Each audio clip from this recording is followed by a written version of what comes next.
Everybody? We are live and we are running today session 10 of Storm King's Thunder. Today's session is titled Arrival at Bryn Shander's. After a month of journeying, our party is finally going to get out of the sky castle of Zephyros. But before we do that, we left off last night in a kind of, our last session in a kind of interesting circumstance.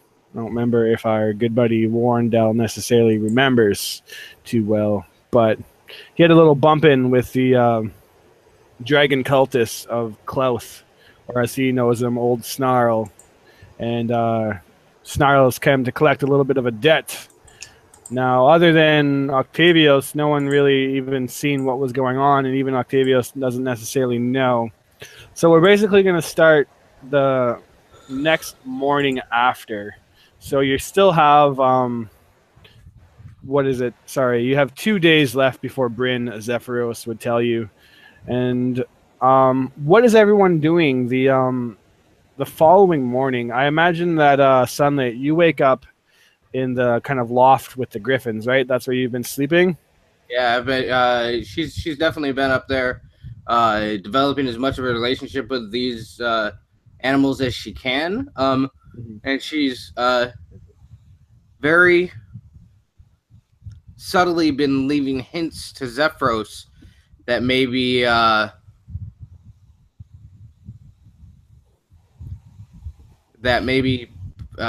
Bellatrix might be a good companion for the party. But he just kind of laughs it off every time. Oh, yeah. He would think that's a hilarious notion on the account that he could never imagine living without his griffin kitties. He says but he always like jokes about it. Like he doesn't necessarily catch that you're hinting, and just says that like, oh yeah, that would just be hilarious if my if Veltrax was just adventuring around the world and carefree. That would yeah, that's hilarious, Sunlit. Yeah, it would be, but think of the adventures he'd have. And, you know, I've seen you talk to him, and he squawks back to you, and it seems like you understand. So think of the stories he'd tell you when he comes back. It's true, but think of the stories that we share together, flying over the castle, or flying in this castle. And you've been drinking the dwarven ale that they left you, the Skyfallen, and you've kind of become accustomed to it now. When you first drank it, it kind of took you for a wild ride, and you still wake up with splitting headaches, and you probably have maybe enough dwarven ale to get you to Bryn, you suspect. So you probably have about 2 more days left of it. But every day you drink this, you wake up with a splitting headache, and it's just awful. You don't know how the dwarfs could necessarily do this all the time. What about everybody else? Does anybody else want to do anything on their last kind of 2 days on the castle? Octavius would definitely wake up the next morning, basically just sitting patiently over top of sleeping Warren, waiting for him to wake up and hopefully explain what had just happened last night. So yeah, Warren, you kind of open your eyes to find Octavius hovering like right over top of you, kind of standing there looking at you. What a handsome face to see in the morning. Good morning, Warren. I was wondering if maybe you wanted to talk about last night? Sure. What would you like to know? Well, how come you let somebody steal something from the castle? Yeah, I didn't want you all to die. I can agree with that, but come on, we need to work as a team. How can we help you? What do we need to do here? We need to kill a dragon, but I got it under control. I could use a little help, though. It sounds like you could use a little help. You know, maybe when you're ready, we should take this to Livy and to Sunlit, and we can work it out as a group and figure out what the best course of action is. Killing a dragon is no small feat, my friend. Well, it's either that or we all die, or at least or I pay hear the fees. But I'll do a bit of research. We'll figure it out. I could use them riches anyway. Let's go have some breakfast. See if Livy's got the pancakes ready and see what happens. But you can't keep this kind of stuff secret. No. You can ask me whatever you like. But aside from that, I was thinking perhaps we should call ourselves the Flapperjacks. What say you? The Flapperjacks. Yeah, I've heard a story. There was a group similar to that name one time. They went around and made waffles for everyone and drank it with raspberry syrup. It was kind of weird, but they were great heroes. It'd be nice to live up to them. Ugh. I don't know about that story, but perhaps. Pancakes.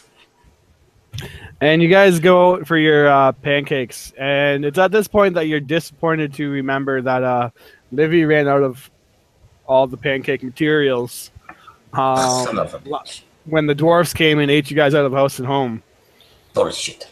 So the next 2 days of travel are going to be pancake lists. And Livy, who's not actually here with us today, Mary, she unfortunately had some other plans and is probably having a great night, but she is not going to be here for the session. And yeah, I imagine that Livy is probably a little bit concerned that she doesn't have anything to make pancakes, and that's her biggest concern when she gets to Bryn, short of discovering where Artist Simber is. Well, other than that, the next kind of day whizzes by, and as much as it seemed to have crawled this month, I imagine it felt like it took an eternity kind of being stuck in. Even though this castle is monstrous in comparison to you guys, it's still relatively small in the means of what you can do. But the second day goes by, putting you one day out of Bryn Sanders. Nothing really in particular happens. You would look outside now and see that you are high up in some snowy mountains, and you're actually starting to sail a lot closer to the ground than you have in a while, just because of how high these mountains are kind of climbing. They're starting to become closer, and what was once thousands of feet in the air is maybe now only a couple hundred. You look out and you find yourselves on the mountain called Raven Rock, I believe, which is kind of runs along this giant kind of mountainous area in the north called the Spine of the World. Bryn, just kind of out of the peaks, you all who are from this side of Faerun, basically along the Sword Coast or whatever. So, Octavios and Warren, you would know Bryn Shanders as one of the largest of the 10 settlements of known as the 10 Towns, which are located in the frigid heart of the Icewind Dale. I imagine that Sunlit probably hasn't necessarily heard of this area, but it's known for having lots of traders, fishers, trappers, sell swords, and it's definitely one of the bigger settlements that make up this 10-town collective. You're known to have gruff dwarves and wide-eyed travelers and basically all this kind of mercantile, but it's in a very snowy peak mountain. And you quickly start to realize this anytime you choose to step outside. The air is ice cold and frigid, and you guys quickly realize how underdressed you are, being southerners in terms of in the Icewind Dale area. You guys would definitely be looked at as southerners, even though you're technically from the north. I imagine none of you have been this far north. It's kind of almost like at the end of the world, people would look at it in terms of like north beyond Bryn. There's nothing but icy wastelands and the sea of the moving ice. But anyways, this day kind of whizzes by, and as the next day carries over, Zephyros would tell you that he's been thinking and about what the dwarves said to him, the Skyfall and Cragham and Runic. And if circumstances between giants and humankind right now are so fragile, he highly doubts that he should storm his castle right into a big city. So he says, "It's been an absolute pleasure spending this month with you guys. And I'm very happy that I have found you all. I know that you might not be the chosen ones that the entities spoke to me about, but there's something special about all four of you. I can feel it, and I've seen you all in action. And I truly believe that you will be able to figure out what's going on. And I honestly believe that you small folk might be the key to saving the Ordning. But with that being said, I think our time together is over. I'll have to say my farewells and drop you off at the city. I don't want to interfere with fate any more than this. The entities warned me that if I try to persuade you or weigh in on your decisions, that I might stray the course of fate. So this, my friends, will be farewell. I'll get you as close to the city as I can. But after that, I wish you all good luck.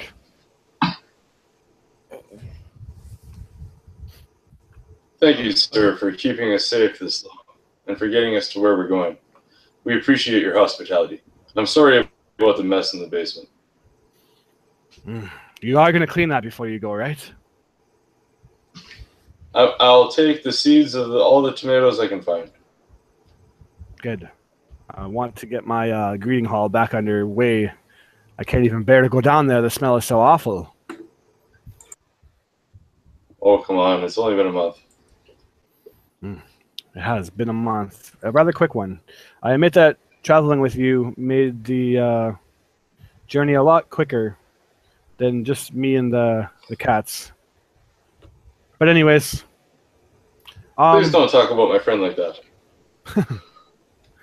He laughs at that. And, well, your company has been a pleasure, so I guess the least I can do, and I don't think that the greater minds will care about this, I'll give you a little bit of money for the trip.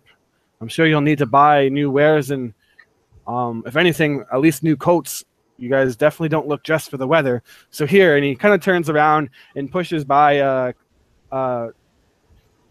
to a chest at the end of his bed, and he opens it up and he starts rummaging through.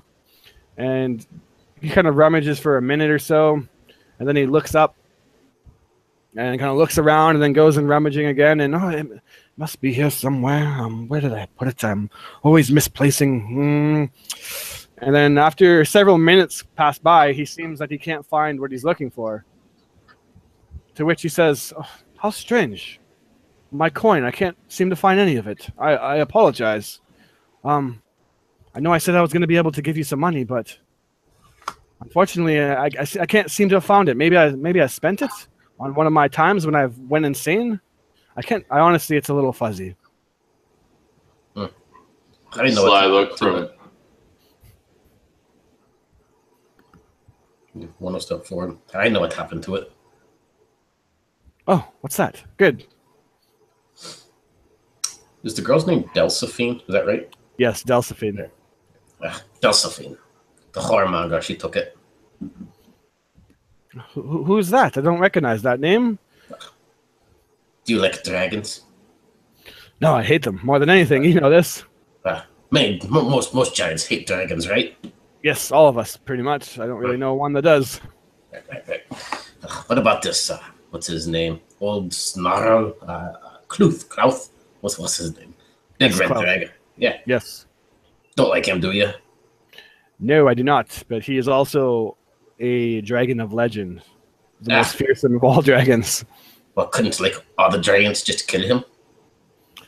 Could other dragons kill him? I don't even really know, to be honest with you. He's said to be as ancient as the land itself. Don't get me wrong. Many of dragons have tried to kill him and take his spot. But he is the king of the dragons. And no one has been able to unseat him. We'll see to that. He stole your coins. Well, that's rather annoying, but... Bastard. Octavius just throws his hands up in the air and turns around and starts walking around in circles. Wait. You're saying a dragon? A dragon came in here and stole his coins? Nah, he has agents. A wench, Delphine, her little invisible friends. They're assholes. They Why steal do you shit all know the time. so much about this, there, Warren? Research. That's what I do. You haven't researched anything since you've been here. Actually, he spent the past 2 days in the library. Oh, he has? Okay. So I'm confused. You're not interested in anything. Why the sudden interest? Ugh, I'm interested in many things. You never asked me before. You also never told us anything. You didn't ask. I don't freely give information. I gotta watch my back, you know. Otherwise, I might get into trouble. Are you in trouble now? Do I look like I'm in trouble? Yes. All the time, actually. You've always kind of got a look on your face like you've done something wrong. You jest. No folly here. But are you missing anything? I bet the wench stole it too. You should go kill that dragon. But wait, you're being serious about this? There was somebody yes. in this castle and robbed us. He'll look And you over allowed that to happen. He'll look over at Octavius. I tell the truth, no? Oh. So okay. Octavius would he'd stop and like half his face would be buried in his hands and he'd be just walking around in circles and he'd just be like almost sobbing.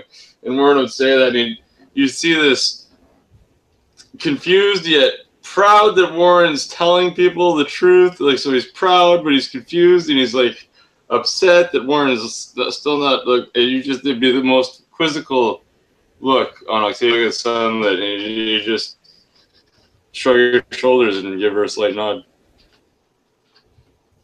Not saying anything at all. What? Just like, I went outside to take a piss, and the wench came in her little flying copter, and she demanded the tower. I didn't want to give her the tower, so I told her no. I was like, no, bitch, you're not getting the tower. But she just took the other stuff anyway, because she goes invisible. Well, her little friend goes invisible, and he was running around stealing shit, and I was trying to keep her from taking the tower. Plus, not killing you, my furry little friend. I didn't want her to kill you, because she would have killed you easily. I seen how you handled that goblin a while back, and she's much stronger than a goblin. I'm very...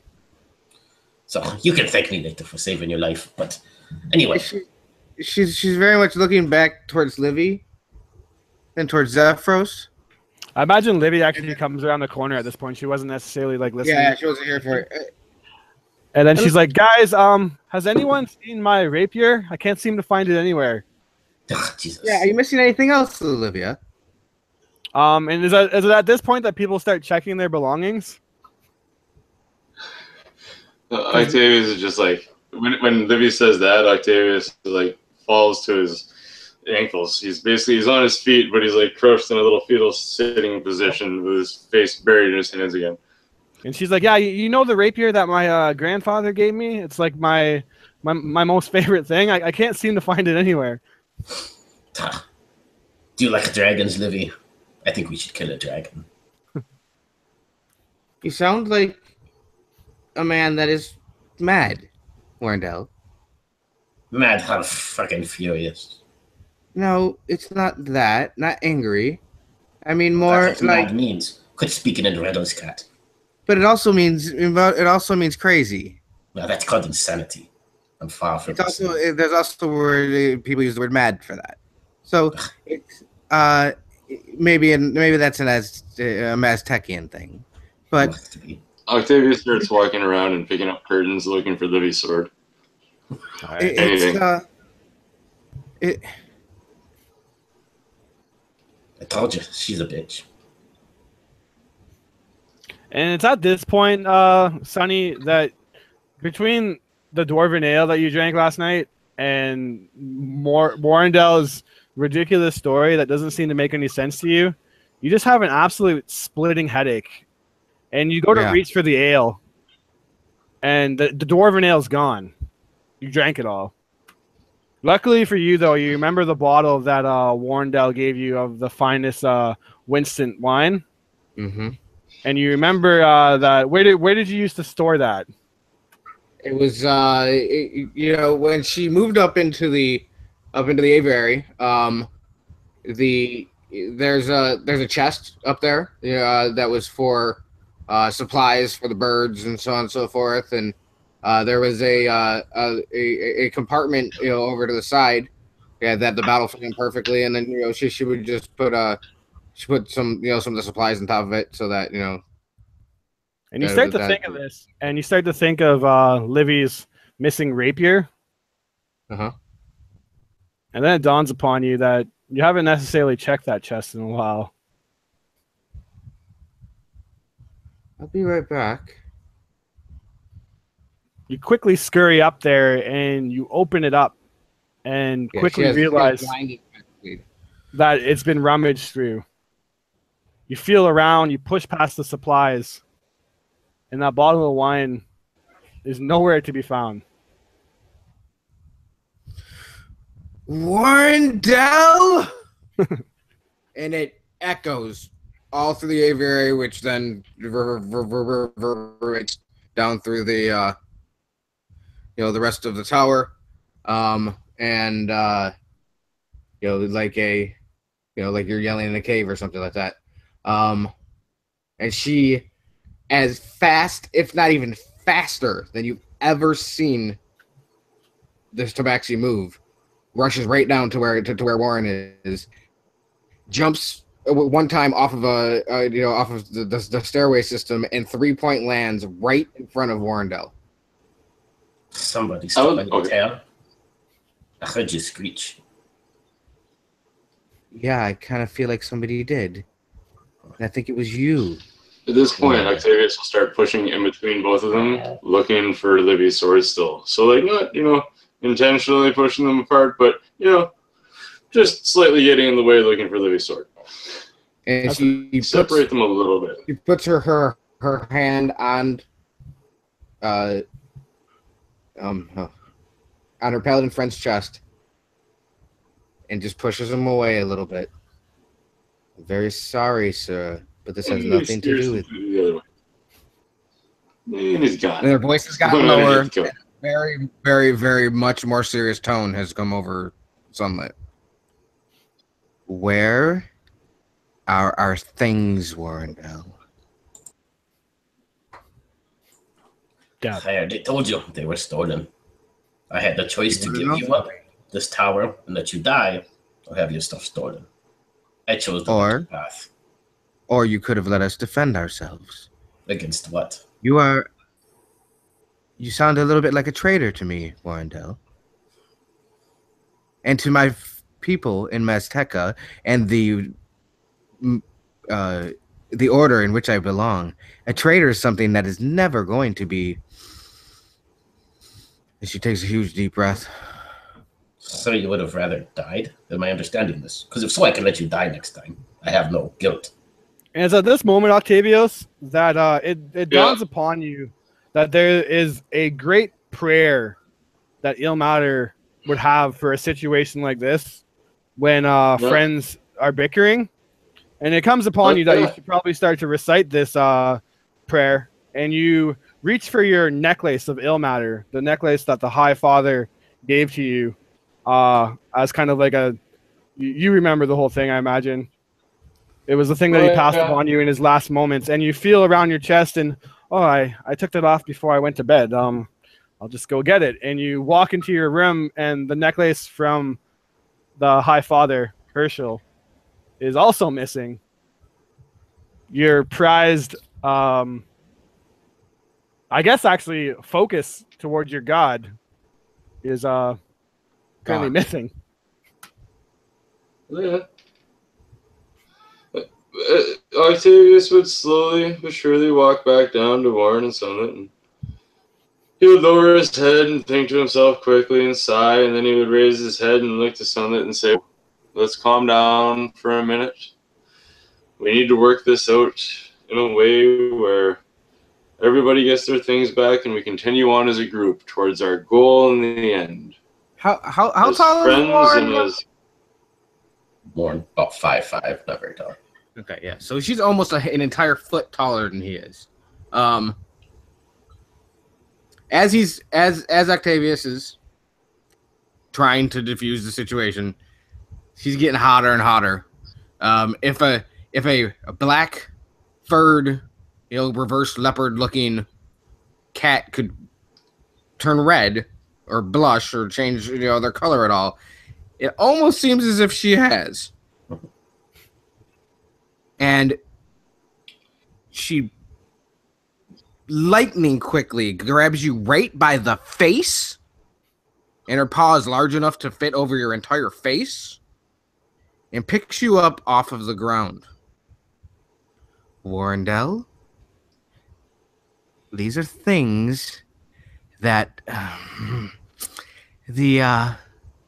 we're going to want back. Where do we find these people? And you wouldn't be able to talk because my hand is directly over his mouth and face. Yeah. You do that. As you go to do that, you see Warrendell disappear. His voice behind you a few feet. I already told you. A dragon would have killed you had I not given them their stuff. Well, it's going to be very hard for me not to want to kill you right now. And the headache is pounding, and it's pounding, and it's pounding more. I have no... Then you shouldn't be such a rush. And what should make me from throwing you out of the freaking castle? It's at this point that it's at this point Zephyros comes around and is just like, "Oh, good news, everybody!" And he hasn't been listening to the conversation at all. It seems like Bryn Shander is just around the bend here. It's time to get off the castle. Oh, it looks like you guys are having quite a serious. Did I interrupt something? Sorry. No. We're having a chit chat. But yes, we're here. I don't think I should go any further towards Bryn. It's a bit of a walk, probably an hour or two, but I think that's close enough. Are you guys done here? Livy seems to be looking for something. Have you guys missed stuff? Oh, yes. Yes. That white stuff down there, I've only seen it from far in Mazteca. It's on the mountaintops. Mm-hmm. I've heard it's very fluffy. Is that correct? I guess I suppose it can be. I imagine up here it's not going to be too fluffy though. All right. Are you going to land the tower? Oh no, I'll just pull the castle up. And do you remember how you guys got on here with the staircase? That's something I can control. I'll just send you guys back down. The castle itself doesn't actually land. It inevitably floats until this orb here is destroyed. Luckily, we stopped the sky falling from doing that. Yes. And she looks back at Warren. Shall we go get you You're some going wine? to take us. Do you want, Warrendell? You were untrustworthy to begin, and now you've allowed Zephyros' tower to be robbed, and all of us. Yes, Zephyros, this man right here allowed a person to come into your tower and take your things. Oh, that's about right. Sunlit. I can maybe understand how you'd be upset if something of importance was taken, but for me, it's just money that they took from me. I don't really have any need for it. I have all I can have here with most of my griffins, and I'm sure that it's quite frustrating that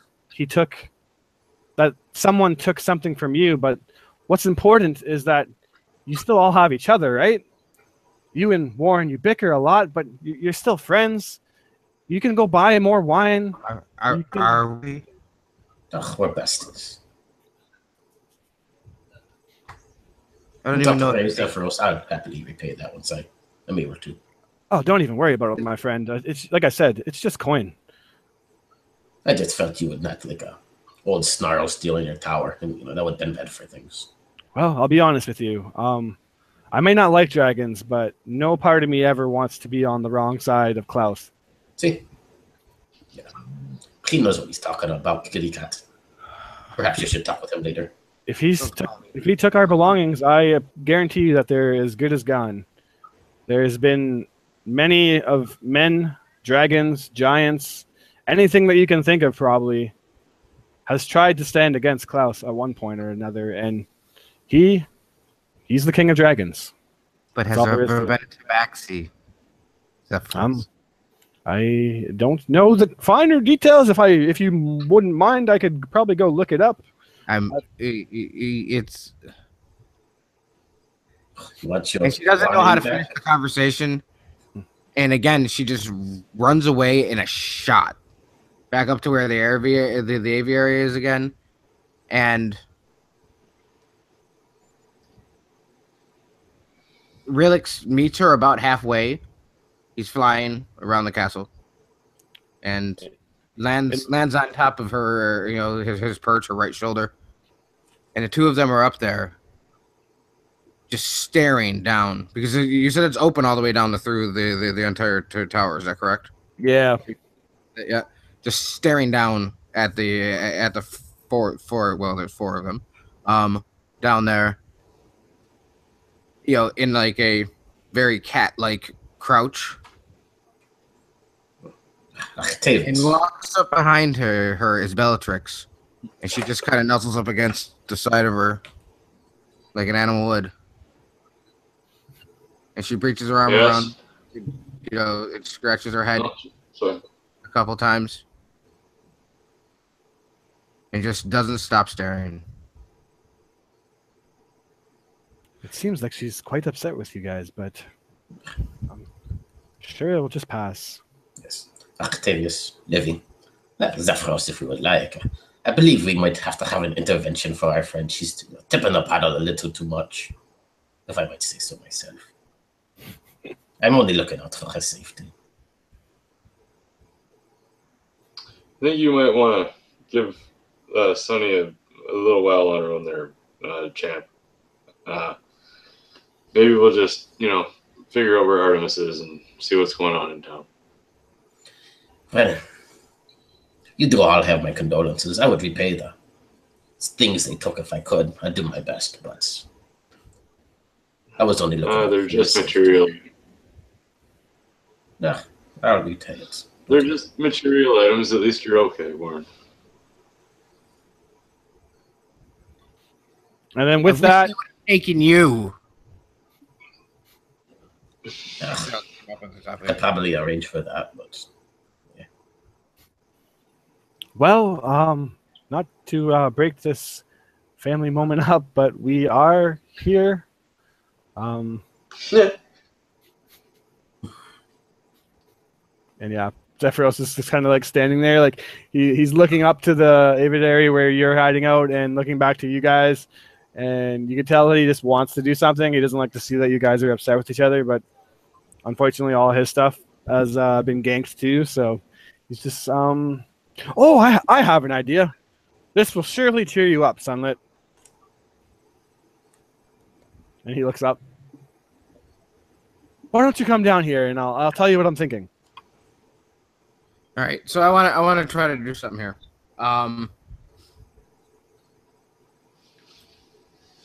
Without Zephyros knowing, how much bigger is that griffin than Sunny? It is a large creature, so probably it is a large creature, so she would be able to ride it. Yeah. She's been practicing sitting on Bellatrix. If I'd like to roll and see if that is something that Bellatrix has taken to. Yeah, you can give it an animal handling check. All right, we're gonna try it. They've all been very good so far, but it's bound to be a shitty one eventually. All right, let's try it. Come on, dice. Woof. 20, buddy. You hop on the back of Veltrix. And she whispers into where she would imagine her ear is. Because a bird-headed griffin wouldn't have an ear in theory. And she grabs on into the feathers / fur of a griffin. Let's go, Relix. Bellatrix, fly down there for me, girl. Now, are you telling her to go outside or down? Nope, I want her to go down and land in front of where all of them are standing. Okay, and she does so. And when you come down, it's like Zephyros is like, oh, I've never seen that before. Interesting, but funnily enough, that is what I was going to suggest. I was going to say, how about Veltrex and the other griffins ride you guys down instead of you climbing down those big stairs? I know that you've taken a liking to Veltrex, and I guess that would be a great way for you guys to say goodbye. She can fly you guys down, and you can say your farewells. How does that sound?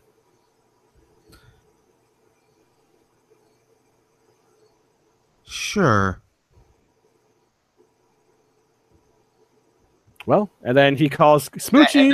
That 100% is her answer to it. In her head, she is thinking that she's going to not let Bellatrix go back.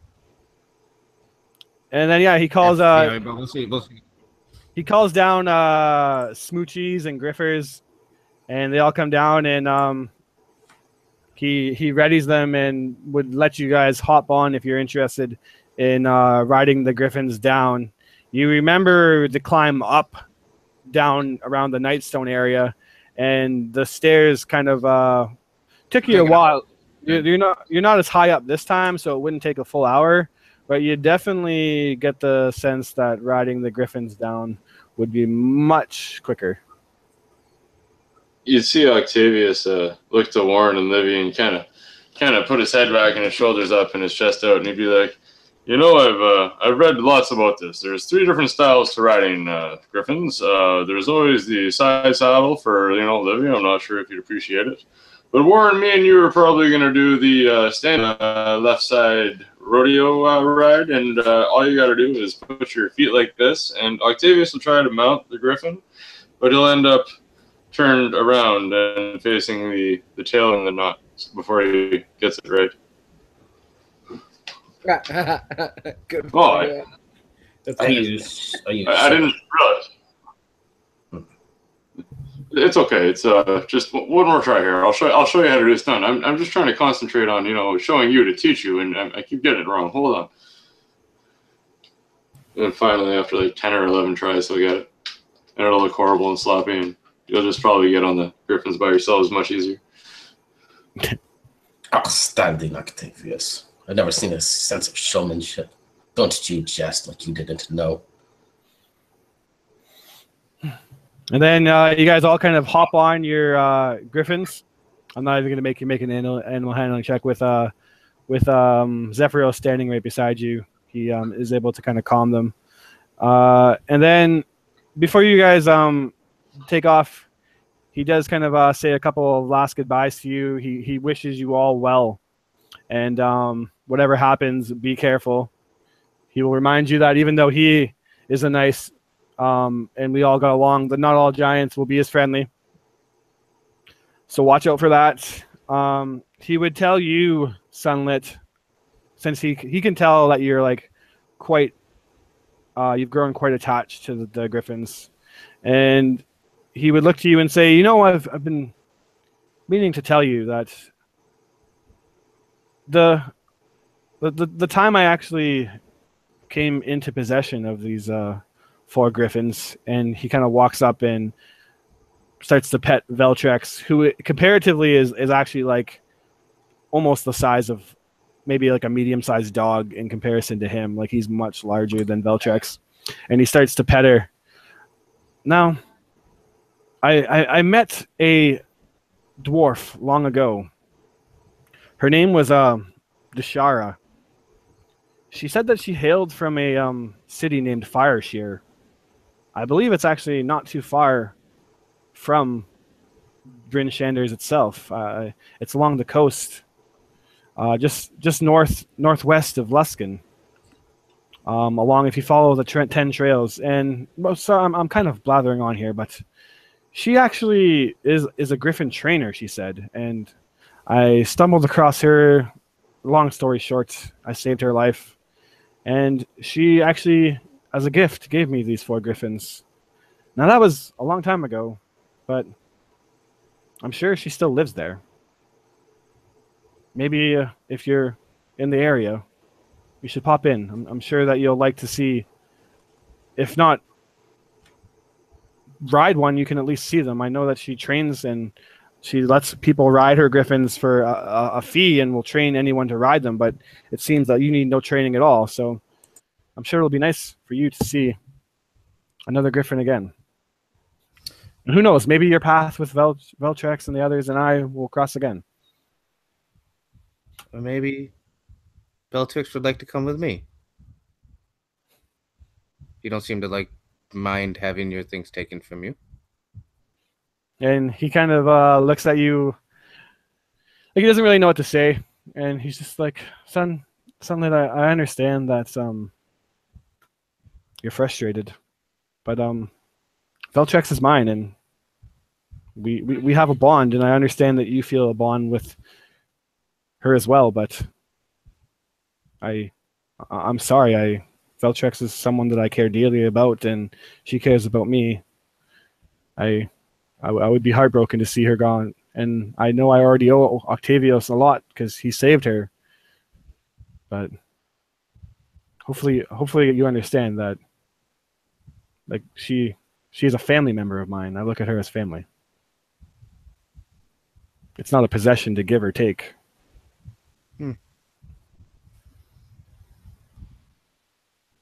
But anyways, safe travels and look after yourself, all of you.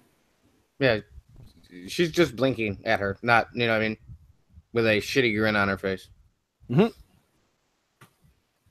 And yeah, you guys ride out and they kind of take off across the balcony. And then as soon as you basically hit this invisible barrier that leads you to outside, you're instantly met with ice cold whipping wind that is absolutely howling, and the griffins jump out and kind of start dropping from the sky, quickly falling before spreading their wings.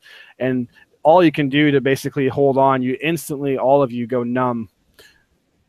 I imagine, Sunlit, you've probably never felt the cold quite like this. Never in her life. It literally chills you to the bone, and you almost like feel your limbs going numb quite quickly. Being this high up in a mountain, the snow whipping across your faces it's whiteout conditions. But the griffins kind of trained, they just quickly drop before spreading their wings, and with a few powerful thrusts, they kind of start flying through the sky downwards to the mountain below. It takes only about 10 minutes, not even, for them to land on the ground, and they drop you off. And as you look around in any direction, all you can see is pure white. They drop you off on a road, but even the road itself is swept with snow that kind of is, these drifts have carried across the path, but you can lightly see the outstretch of it. And in the distance, high above on top of this kind of slowly climbing mountain, you see a walled settlement about a good maybe a few miles away. The griffins land to the ground, and you can see as you all kind of touch down, it's hard to even see each other being the distance away. You have like maybe 10-foot kind of vision from each other.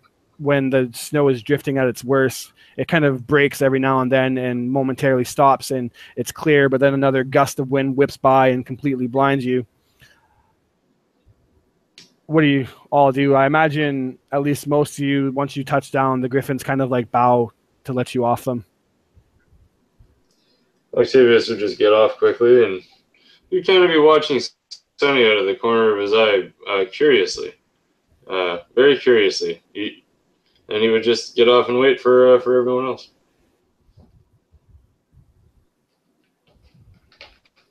Livy would hop off for sure.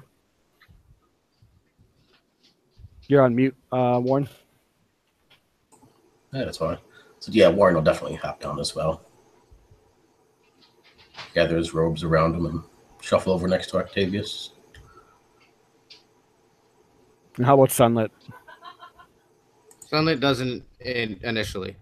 She sitting on the back of this animal still, clutched to it. Her hands feel like they're frozen to her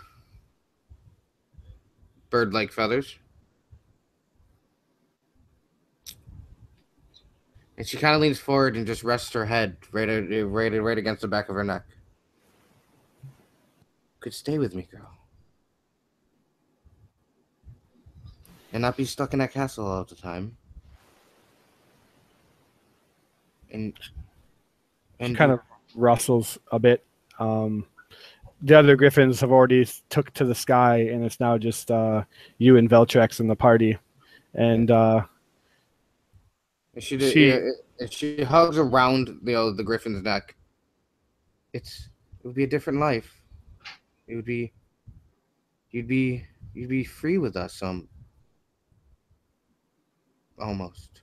Not that nobody would ever own you again. You could just be our companion. And be free to do what you'd like. And she hops off, and again, kind of still holding onto the the bird-esque creature. It's Felix and I would be heartbroken without you. And at this point, Rilix had been, kind of huddled up in the hood of her cloak. He crawls out and goes up, and he nuzzles up against her as well. The two of them actually have become very fast friends. And he kind of runs up and he stands atop of her head. That's something they do together. Just kind of cuddling together. It'd be your choice, girl. And she just kind of reaches up and touches her right near where the beak is. Yeah, and she kind of gets up in your face and momentarily does like nuzzle up against you. And it's at that point you see the four griffins, or the other three griffins, kind of swoop down, and they don't land, but they flap their wings and kind of do a loud squawk, which you, now spending some time with them, you would recognize. Like, obviously you don't speak Griffin, but it's them like calling for Veltrex, because Veltrex is the one that kind of leads them. She is the alpha of the pack. And Veltrex looks at you and kind of nuzzles in, but then hears the squawks and kind of takes a step back and looks at the griffins above. A few moments kind of pass, and you would hear this loud echoing whistle, which you remember is a way that Zephyros kind of calls them in times when it's like this, like weather where it might not be necessarily easy for them to find their way back. And Veltrex kind of stands there and looks at you, and you can tell that there is a definite bond and a form of respect. And obviously you guys have grown attached, but to her, she takes a step back momentarily, looks at you, and you can tell Sonny that takes she wants to go. What's that? Sonny takes a step forward towards her, and reaching out her hand. You can stay here, girl. And you can tell that she's considering it, like she understands you. Torn. But her family, the other Griffins and Zephyros, you can see it in her eyes that she wants to be with them. No, she, and that's fine. I would think that she'd maybe walk towards Sunny and give her one last nuzzle. And Sunny knows. And she just hugs against up against her again. Rilix kind of crawls over and nuzzles in with. And I don't know. I don't think she'd ever cry, but she'd definitely look really saddened. Yeah, and she kind of comes in and embraces you, and her long griffin neck kind of wraps around you, almost like a hug, like she's kind of hugging you with her neck itself. And as she does so, her beak kind of picks in around her mane. And you remember Veltrex being this beautiful... I think the reason why you're so drawn to her is because she is this beautiful black, but with like little tinges of red kind of patches on her fur that almost kind of glisten. And it reminds you of like your family back home, kind of the same, not necessarily the exact same, but this dark black pattern with kind of different colors gleaming in. And she pulls her beak into her mane and plucks out one of these red feathers. And she backs away and drops it in front of you. It kind of blows, the wind quickly blows it into you. And you just have this giant griffin feather, this kind of crimson color that just seems to have some gleam to it. If you know anything or have listened to any time or Zephyros talk about griffins, that's basically a way for them of showing the most sincere or like ultimate respect that they can towards you.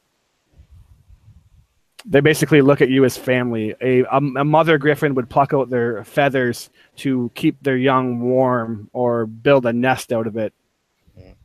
So I guess the way you could look at it is as a token that you are family to her. But then she'd bow towards Bellatrix. And upon looking back up at her, you continue. Yep. I imagine that like what Sunny's doing is every time she backs away, you kind of step forward and you're having a hard time accepting it. And it's at this point that she aggressively headbutts you with a neck, not to like injure you or anything, but she pushes you away and she lets out a loud squawk and then starts to do a quick run and takes off before you could even catch up with her. The kind of surprise of the aggression took you off guard, and she flies to the sky and kind of disappears into the snowy white mist or snowy white horizon. You kind of stand there for a moment like at a loss, but then you hear a squawk kind of echo through the mountain pass, and she does this dive bomb pass right above you guys one last time, kind of saying goodbye, and then joins the other griffins. It's at this point several minutes have kind of passed, and you guys are absolutely freezing your balls or the equivalent thereof off. Everyone give me a constitution save. Sigurd Flame. Sigurd Flame, matter of fact, is radiant damage, not fire. Yeah. So everyone give me a con save, because you dirty southerners are not geared to be in the north that is the Icewind Dales. This is the most treacherous winters and snowy territory that Faerun has to offer. And rightfully so, Sunlit is completely taken a gasp. You at first feel numb to feelings, like you want to maybe cry or be like emotional, and you just feel so numb, but then you realize it's because you actually are so numb. And you gain a point of exhaustion. Anyone who doesn't roll higher than a 10 on their con save. Is there any way to say again? Is there any way to show that in Not one. Not one. Probably a way to show it in Fantasy Grounds, but I don't really know off the top of my head, but I'll just keep track of it for now. I won't forget. All right, thanks. And I will roll for Livy, who also fails. And what about you, Warndell? Do you pass? I rolled, but it's not popping up in any case. I got a 16 total. 16. So you're the only one kind of prepared for this awful cold. But even you know that if you were to stand out here for even a few more hours, you're probably not going to live. So it's at that point with the griffins kind of taking off into the sky. Well, now it works. That was wisdom, but I don't know. It didn't work. But anyway. You feel the cold biting grasp of the frigid north. And you see Bryn Shanders in the distance, still in at least maybe an hour's journey in this weather. The snow, even on the path itself, is knee-high. What do you guys wish to do?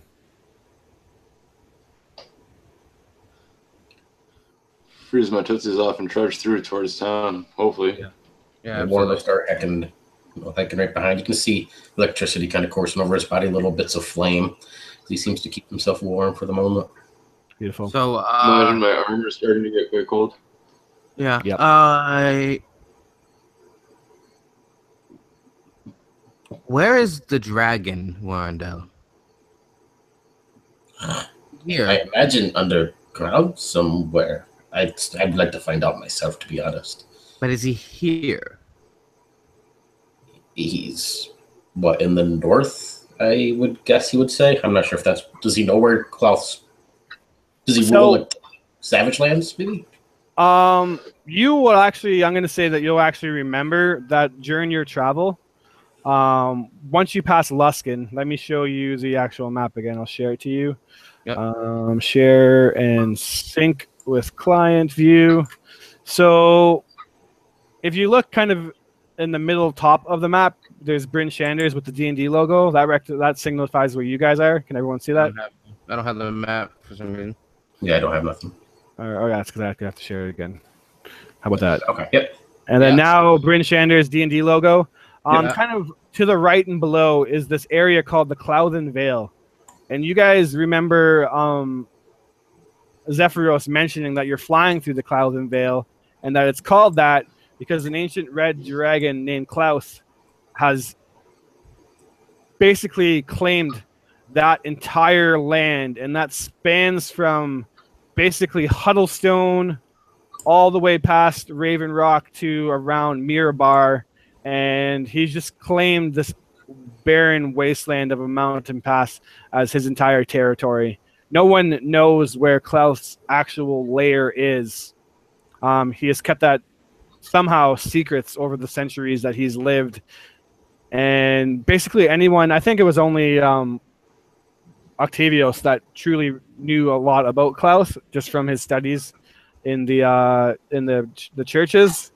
But yeah, Clouthen Vale is an absolute massive mountain land that Klaus apparently owns, and his lair is somewhere in there, but no one knows where. So I basically reflect the same thing then. Yeah. It's And yeah, if you've been studying Warrendale, you would have learned all this too. If you actually, as you said, you were researching. I'm not sure if you were actually researching Clout or not. That's what I wanted to do, yeah, for those 2 days. Yeah, I could definitely tell you some more things about him then, but Okay. go ahead, Sunlit, while I try to find that pertinent information. yeah, it's fine. No rush right now. Mm. You've made us a problem, Warrendale. Ugh, saved your life. I can let them kill you next time if you would so like. He breathes an enormous amount of, Don't breathe so deeply, it will freeze in your lungs. You need to save your breath out here in the cold. Not used to it.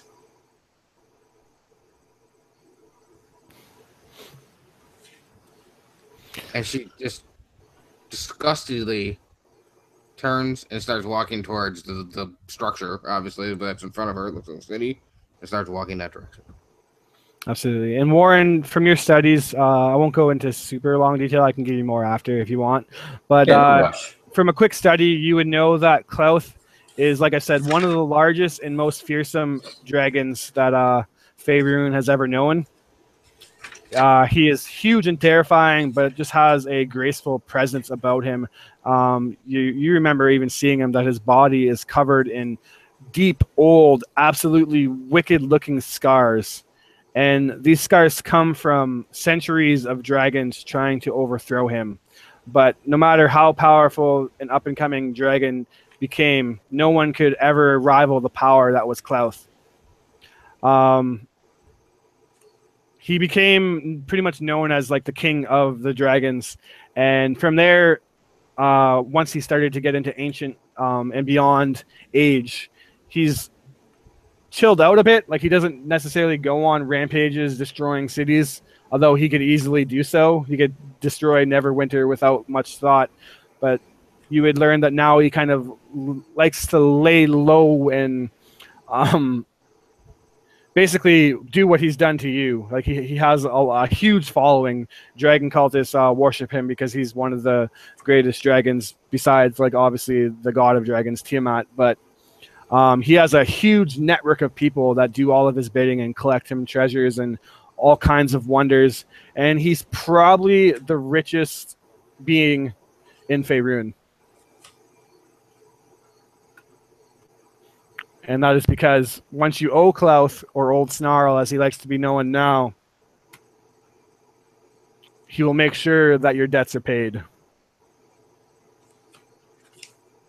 Yeah, clearly.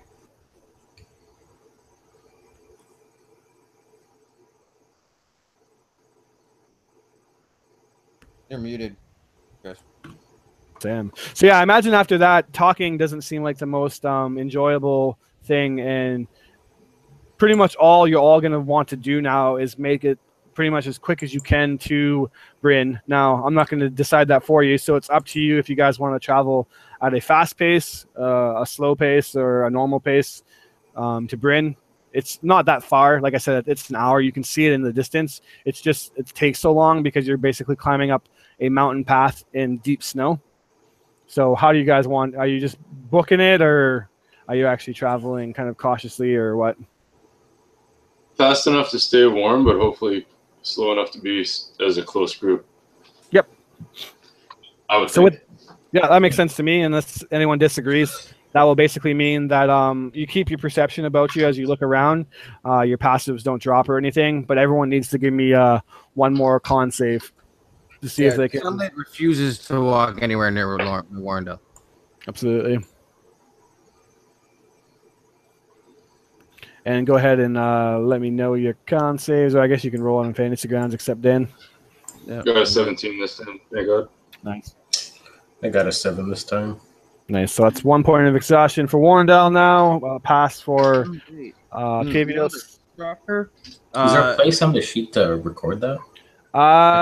Probably somewhere, but I honestly don't fully know off the top of my head. I can probably give you an effect, actually. Let me see. Yeah. 19 for Sunny. Nice. So yeah, everyone basically stays at a solid 1 point of exhaustion. You don't go into any more dangerous territories. Yeah, I can't find the effect to give you guys. I just put it in my notes. Exhausted. Well, but once we get into town and sleep, it'll go away. So yeah, exactly. Once you long rest, it goes away. But anyways, you making pretty quick pace approach Bryn Shanders, and now let me get to where I need to be. Back up. Where is it? Here we go. I'll share you another map. I can see Octavius leading the way too, just so that the snow breaks for his friends. Absolutely. So you should all see a map of Bryn now, and it's this enormous walled settlement on top of this kind of mountain pass. And you guys are approaching from the southern gates down in the bottom. And it's when you're coming up to these gates with the walls themselves being, what is it, 30 feet high. You see the kind of main gate with these two battlements or towers on each side, pointy tops, but covered in snow, many feet high.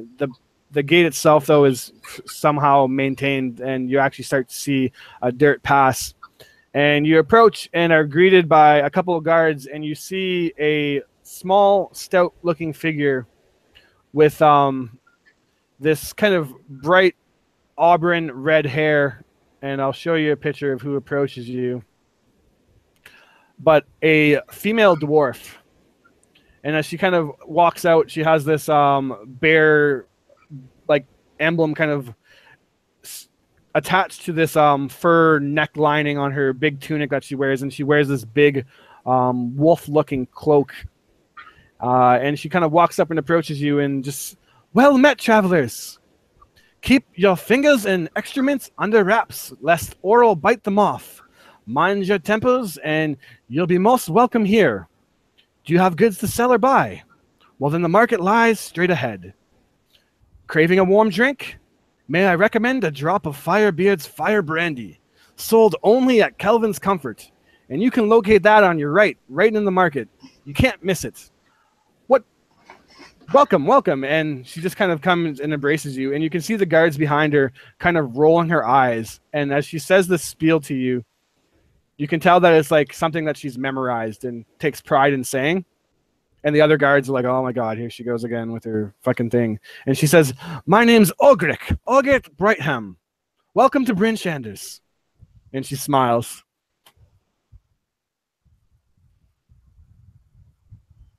Well, Matt, it's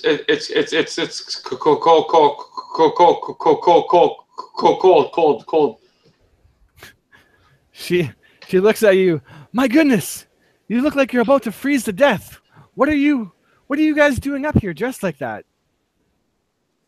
You're clearly Southerners. Have you never been this far north? You can't walk around in that kind of clothing and gear. Quickly at once. And she calls to the guards, and they kind of bring out these wooden, these not wooden, these poncho looking wolf cloaks, and she kind of covers you guys in them and starts to quickly come in at once. Get out of the wind. The walls will at least protect you from that.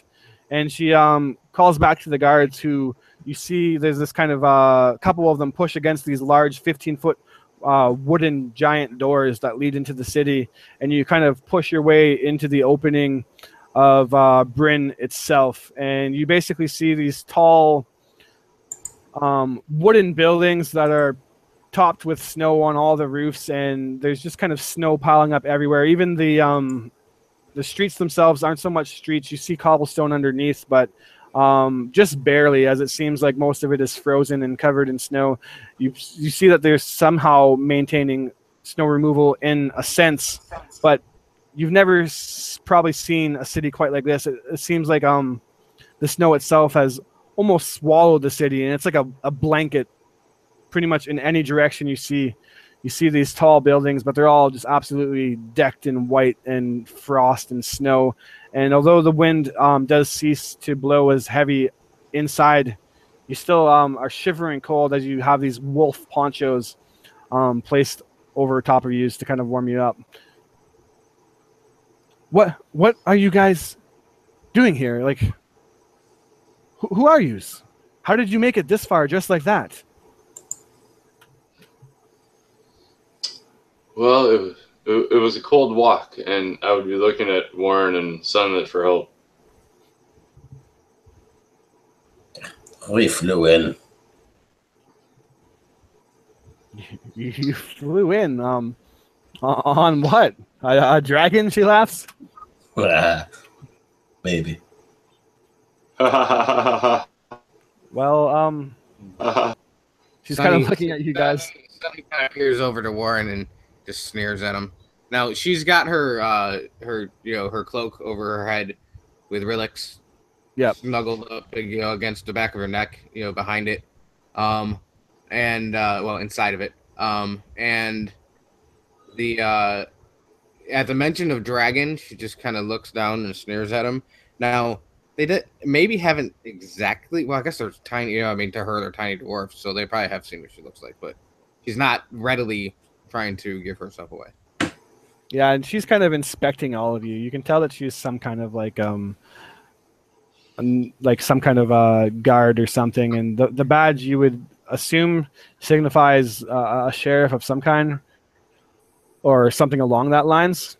And she says, "Well, you seem like a peculiar bunch. You're not looking for trouble, are you?" I just need a good food and drink. Not all of us. Not all of us. Is there a Church of Ilmater around, or a temple of any sort? Funny you mentioned that. Just down the street, and she kind of points, and there's this main street that runs down the center of Bryn, right into the heart of it, where she would tell you the marketplace is in the heart. But just down the street, a couple of blocks over, you can find the House of Triad. Now, that's a I don't know if you've heard of it, but it's a place of worship where we worship the three gods. We worship the god of justice, Tyr, the god of courage, Torm, and the god of self-sacrifice and endurance, Ilmater. So yes, absolutely. If you are a priest of some kind to Ilmater, then you'll find worship there for sure. That is one choice we have, my friends. They will take us in.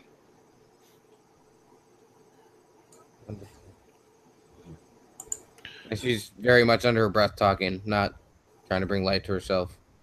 And just sending away off. Yes. Well, the first thing I would recommend is that you definitely get some better clothing. The marketplace, if you just follow this main street, you'll find it. And Dead. What's that, sir? There in the center, you said. Yes. She cuts her off. Yep. Before she's able to say it again. Yep.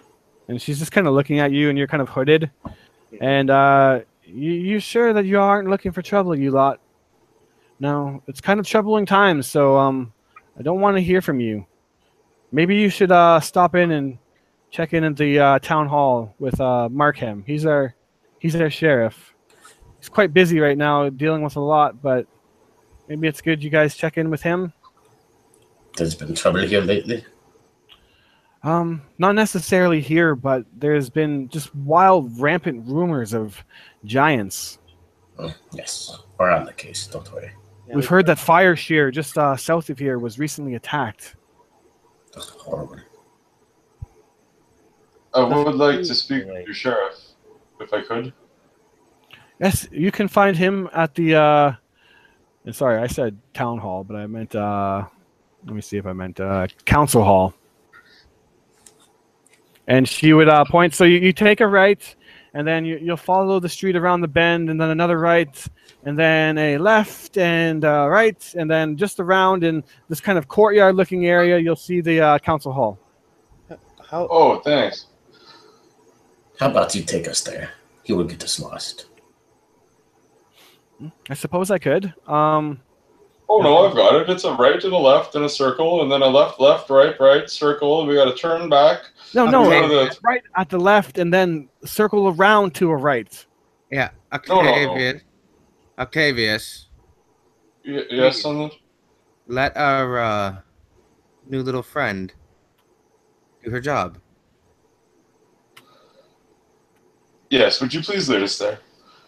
Well, I'm supposed to be overseeing the watch here, but you all do look quite cold, and I guess it would be quite rude if I just left you here to freeze in the city.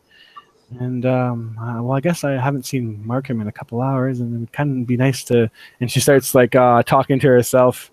It'd be nice to see him. He's a very nice smile, and Sure, I there's some suppose- comments. We don't have time for your chit-chat, lady. Oh, sorry. My apologies. Yes, let's go. And she would start to take you down the snowy streets of Bryn Shander. From there, you kind of occasionally come by like what looks like these makeshift barrels of iron. They're not like your kind of street bum barrels, but throughout the city, they're kind of forged here. She would explain that those are forged by the dwarves, and that they're used to keep kind of the city as warm as we can. Plus, the walls keep the wind out. But Oro and her nasty winter's touch is always kind of trying to creep into Bryn, and she just kind of she's really chatty, and would basically not stop talking the entire time, telling you about all the sights and sounds of Bryn. She would say that Calvin Comfort is one of the best inns that you could find, and she highly recommends going there because of the Firebeard fire brandy. It's one of a kind drink and absolutely to die for. She would tell you about a couple other inns like the Hooked Knucklehead, the Gelden Stag's Rest, which is kind of a little more quiet and like a little upper echelon kind of inn, I guess is the best way I can word it. And then, of course, and she's just talking this entire time, Rendel's Emporium, one of the best merchants in town. And oh, we almost passed it. Here we are. Yes, come in. And she does walk you in, and now I've completely mixed myself up. She does walk you into the town hall. Sorry, I know I've switched back and forth there, trying to like just page 2 notes. But yeah, she walks you into the town hall. And basically, it is a large building that kind of has this central square. And as you walk in, you would see that it is like a kind of community area that you would presume as you're walking by these big tables are used for holding these big gatherings and feasts for like various holy days and notable events.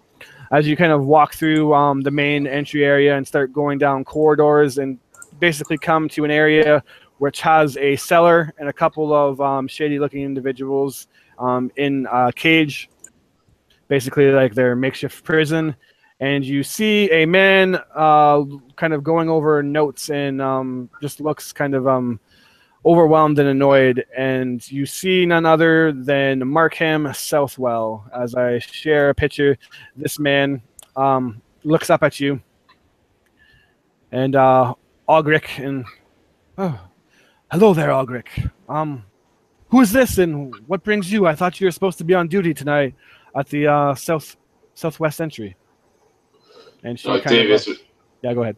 sorry, I'm just jumping. No, Octavius yeah. would jump in at that point. Yeah, go ahead, jump in. Octavius, he would step forward and he would say, Sheriff Markham, is that you, sir? Yes, I'm the sheriff of the town. I don't recognize you, though. I'm sure Algric has brought you here. You're not causing any trouble, are you? No, sir, not at all. I'm here with news for you about your sister. Oh, Samil? Do you know her well? How's she doing? Last I heard, she was living in Nightstone. Sir, it was requested by a friend of mine in Nightstone, and I would mention the dwarf I met there. Yep. In private matters. He asked me. Thank you, Sunlit. He asked me to pass on the message that unfortunately your sister has passed on. But sir, I am here to share your suffering and bring you peace.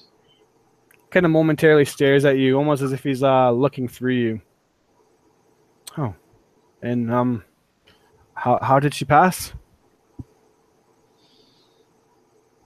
It was very honorable, and I would explain as much of the story as that I knew, and if I didn't, I would embellish better facts to make her more.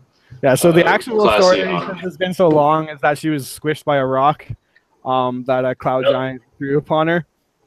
I would say that she was saving the townsfolk from attack by storm giants when she was unfortunately caught underneath one of their giant fire arrays. But you know what it was said though is that she was saving the children of the town while she was doing so, and because of her bravery, the town, and she's cold, is better off. Your sister was a hero, Markham. He kind of gives like a half-hearted smile. Yeah, that does sound like her. Well, I have a lot of work to do, so I suppose I'll stop by the church when I can. And as he's looking at you, you would think that hearing this kind of news would you would expect more emotion from him, but he kind of just, his demeanor doesn't really change. And he just says, "Well, thank you for that. Too bad that's the news I had to hear. I was just thinking of the other day of writing to her, but oh well. Now back to work. It's damn those giants though. They seem to be everywhere. I've heard that they're in Fireshire now, and there's been reports that they've even made their way close to Huddlestone and are in the rivers of the Icewind Dale. I'm gonna have to start sending scouts out for sure. I don't want them getting. It's a belief of my God that you need time to mourn and that you need to come to terms with this. If there's any help that I or my group can offer you, please call upon our services. I appreciate that, but I unfortunately don't have the time for that right now with this giant and you being a sheriff. But don't worry, I'm fine. I appreciate your concern, but I will deal with it when I have time. And yes, other than that, I'll let Algric handle the rest from here. As you see, I have loads of paperwork to get through. I need to start recruiting scouts to make sure that these giants aren't encroaching on Bryn. I'll have to send letters to the other 10 towns to make sure that they're safe too. One thing before we leave, sir. Yes. If you don't mind. But scouts, you Do said. you know? Sorry, go ahead. You're looking for scouts. Yeah, I'll have to. My guard force isn't that strong. We only have a few militia, so I guess I'll have to start recruiting and then he names the what's it called? Sorry, I'm trying to look it up here. The North Look, which is a tavern that is known to have like mercenaries and adventurers. I guess I'll have to make a posting there because I can't afford any guards. And she just kind of looks back and forward at Liv and Octavius.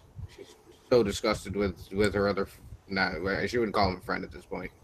other companion. I guess she doesn't make eye contact with him. Maybe something we could do. And she, for the first time, feeling the slightest semblance of warmth to herself, uh, picks up off of the hood of her cloak, revealing what she is, and uh, you know, uh, Rilix kind of pops up and kind of pops his head around. But it wouldn't be free, right? No, obviously I'd be willing to pay if you could find any information about giants in the area, any kind of reconnaissance. I'd pay you 100 gold for valuable information, and if Well, you we may manage actually to, have some already, my friend. okay, We actually traveled here with a giant named Zephyros. Have you heard of him before? I don't know any giants by name. Well, neither did I until traveling with him for the last month time. And we also met in our travels some dwarves. And he's a dwarf as well. Is that correct? I know he is not a dwarf; he's a human. He's a human. Okay. And we met some dwarves that they were different, but they were the ones that actually gave us the most information about what's going on here. We are certainly aware of what's going on in the other towns and cities of Well, Faerun. do tell if you know. She would info dump what they told her. You know what I mean? Yeah, Or told the group, and share a story of Zephyros to yeah. say not all of the giants are working against. So the ordering would be kind of news to him that he doesn't really seem to understand or comprehend, and you guys basically don't probably understand or comprehend it that much either. But the actual news of giants attacking and kind of being all over the area is of no real surprise to him. He says that he's fully aware of that, and that's why he's looking for scouts to see if there's any in the area looking to if any giants are close to Bryn. That's what his chief concern is. He's heard that Fire Shear has been attacked. So That yeah, he sounds says. wonderful. Could we Yeah, be outfitted? We're not really prepared for this type of climate. Well, he kind of thinks to himself, I normally don't pay up front. I don't really know you, and I gotta admit, I've never really I've heard of your kind, tabaxi that is, but I've never seen one up this far. It's clear that you guys are not too prepared. You know that this is as cold as it gets. You can be frozen solid in a couple hours if you don't really know what you're doing out here. And then she says about what Zephyros has talked about with them, of them being the chosen ones. And he kind of laughs and says, I've heard many of men think that they're chosen or special. I'm no man. You know what I mean? Woman, men, tabaxi. But to each their own, I suppose. If you're the chosen ones, then you're the chosen ones. Lucky us. I'm not going to go around kissing your ass. I'll be frank with you. I'm a man who believes in actions. Now, if you say you're going to help me out, I'm not going to turn it down. I suppose I can give you a small payment to secure yourself with some proper wares. If you actually talk to a man named Sir Barrick, he is known to Baric. He's known to sell some pretty fine Yeti cloaks, the warmest and finest cloak you can find yourself in Bryn. Speak to him. He normally hangs out at the Kelvin Comfort, or if that's not your type of thing, I would head to the marketplace. Tell him you're on Markham's tab, but if I find out you go crazy and splurge or rip me off, I will find you and I'll lock you up back here with them. You better not be more trouble than it's worth. And she nods to him as a monk would. turns to her companions and says, "Is this something that we would want to do?" Ask him if we can find Artemis somewhere along the way to buy cloaks for our scouting trip. Who's that? Sorry, Artemis. He just said that Sir Yes. Barrick has cloaks, and that he's kind of suggesting us to go there. Octavius. Yeah, I'm wondering if Artemis is on the way. And she giggles a bit. And he would kind of go to you, Octavius. Who are you looking for, son? I'm looking for a man named Artemis. Artemis, I can't remember the last name. Artis Simber. Artis Simber. He would kind of think, name doesn't sound familiar to me. You got any more details for me? To which I just figured, being sheriff in town, maybe you know of somewhere to find. Well, I a admit man like that. the population is pretty big here in Bryn, a couple 100,000 at least. I don't know everyone by name. Now, Duvessa, the town speaker, she does keep a what's the word I'm looking for? What is that called when you kind of like, I don't even know if that exists, but she tracks everybody. Everyone kind of has like property. Consensus. Yeah, Yeah, consensus. That's it. Yeah. Duvessa, the town speaker, she has the consensuses of whoever owns a house here. I admit that name doesn't sound too familiar to me, and unless you have anything else to go on, That'll be more than enough. Thank you very much. I warn you that the Duvessa is probably even more busy than I. You see, she's the town's speaker, and that probably doesn't mean a whole lot to you Southerners. But basically, and he'd go into this spiel about how the 10 towns is this group of cities that make up the Icewind Dale, and there's obviously 10 of them, as you can guess, and each one has a town speaker, and they occasionally meet and speak about the well-being of trade and kind of commerce and everything between the 10 towns to keep everything fair, just, and kind of flowing. So she basically is like a town mayor.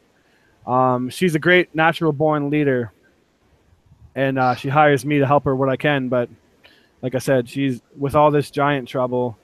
The people are quickly getting worried, and we have our plates full. You'll have to book a meeting with her, and she is, let me see if I can find out where she is, at the speaker's palace, which is basically where the town speaker gets to live, because she's a badass. But yeah, you'll have to make an appointment. She'll get you in when she can, if you wish to speak to her. Until then, I highly recommend you guys outfit yourselves a bit better. Maybe find yourself some lodging. Like I said, you can put it on my tab, and I'll take it out of the pay if you guys come back with some information. But I swear that if I hear any trouble from any of you, then you won't need to worry about no lodging, because I'll have you locked up in here, and I'll make sure you get a good night's sleep. And he kind of smiles, but you can tell that he means it. Very well, Sheriff. Thank you for the confidence. Like I said, confidence is something that is earned. I don't necessarily know you, and that doesn't mean that you're a bad person, but I'm more prone to believe it after I see what you're capable of. And she bows towards him, and backs up as any good monk would, backwards, walking backwards. Yep. And not taking his eyes off him. She wouldn't shake his hand. That's not something that Tabaxi do. But expecting probably Octavius, who shakes everybody's hand, to probably do so. Octavius would cross his ankles and cross his wrists and reach his hand forward and kind of do his little weird pose and hope that he got a weird handshake out of the sheriff. Might give him a... Yeah, so I'm imagining... Yeah, you're doing the Ilmater kind of greeting to him? Yeah. He would say, a studier of Ilmater. He's the god that I kind of prefer here, too. Make sure you stop in at the House of the Triad. It's a very nice church, and they do pray to two other gods, but there's no bias shown. It's the three pillars that Bryn is built on: courage, justice, and self-sacrifice, enduring the cold winter nights. Make sure you stop in there, and another kind of priest of anybody is always welcome. Thank you very much, sir. Appreciate the hospitality. And he gives you the Ilmater greeting back. Ooh. Yeah, that would make Octavia smile. You'd be like, Yeah, it's the first time you got that, buddy. He'd be dancing a little bit in his suit of armor. You know, he's super proud. Yeah, you got it. Nice. So yeah, from now, so where do you guys want to head out now that that's kind of done? Ogric would basically give you the mile-a-minute speech of all the different possible ways you can go in the city. The most easiest one is the marketplace, which she points into the center. If she just says that if you walk to the center of the city, you'll find the market. You'll hear it before you see it anyways. It's always a bustling place. She would, again, tell you where the house of the Triad is. She would tell you where Kelvin Comfort is, which is the inn where Sir Barrick is. If you have any other questions, now's your chance to ask her before she goes back to her guard duty. Sheriff Markham. He looks at you again, kind of peering up from his papers, now looking a little bit annoyed. Would you mind if our dwarf friend here was to accompany us around town here to get us acquainted? Or is she needed there at the gates? She is indeed needed at the gates. I apologize. Do you have a person? Like a assistant, or she wouldn't know that word. Like a squire or something like that? All guards are currently on duty or resting, he says. I fully believe in you guys, though. You're a big group of adventurers, aren't you? I'm sure you can navigate your way around a city. He kind of smiles. Cities. And she nods and continues to listen to Alaric to talk like crazy. Yeah. Paying much more attention than before, though. You guys kind of walk back out to the biting cold, and after she gets out, she kind of lets out a, isn't he just great? That smile, those eyes. They just stare at you. He's such a beautiful, such a great sheriff. He cares about the people. And do you fancy him? He's a great sheriff. And you can instantly see her go like beet red. Yeah, and she kneels down in front of Ulrich and she goes, "No, like, do you fancy him?"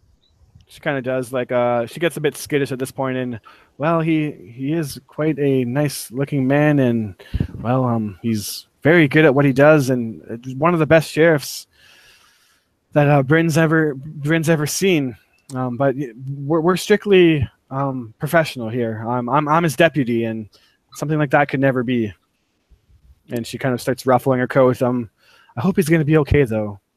I know that it didn't seem like his sister's passing affected him much, but there's one thing I know about Markham is that any kind of emotion he just buries deep down and tries to pretend like it's not there, I wish there was something I could do for him. Maybe it would take his deputy, who a bit fancies him, to give him a little bit of comfort. And then with that, she's like, well, I got to get back to duty. You guys make your way, market, blah, blah, blah, blah, blah, blah, blah. Starts spieling off and quickly like bustles down the street while talking to you, like looking back and saying things. Yeah. No, she meant to make her uncomfortable. That was on purpose. Yeah. So she rises back up and takes the rear of the whole the whole group. Again, not trying to walk near Morin at all because she is livid with that man right now. Mm-hmm. All right, so where do you guys want to head? Well, go ahead. You see that outfitter that he suggested. What about you, Octavius and Warrendale? You agree? Kelvin Comfort, where they serve the finest Firebeard's brandy. Yeah, let's head over there. But Octavius would have a very hard time with this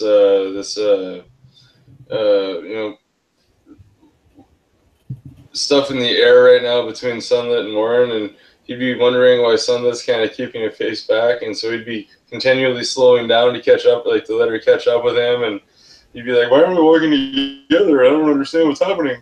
But he wouldn't say anything. He'd just be his motions, like, "What? Why do you keep falling behind?" And he'd tap back a couple steps, and he'd try to walk with Sunlit, and Warren trying to join up, and she'd be happy to talk to him. Right. Or allow him to, so if he was to say, what's going on, I'm not going to cavort with a thief, Octavius.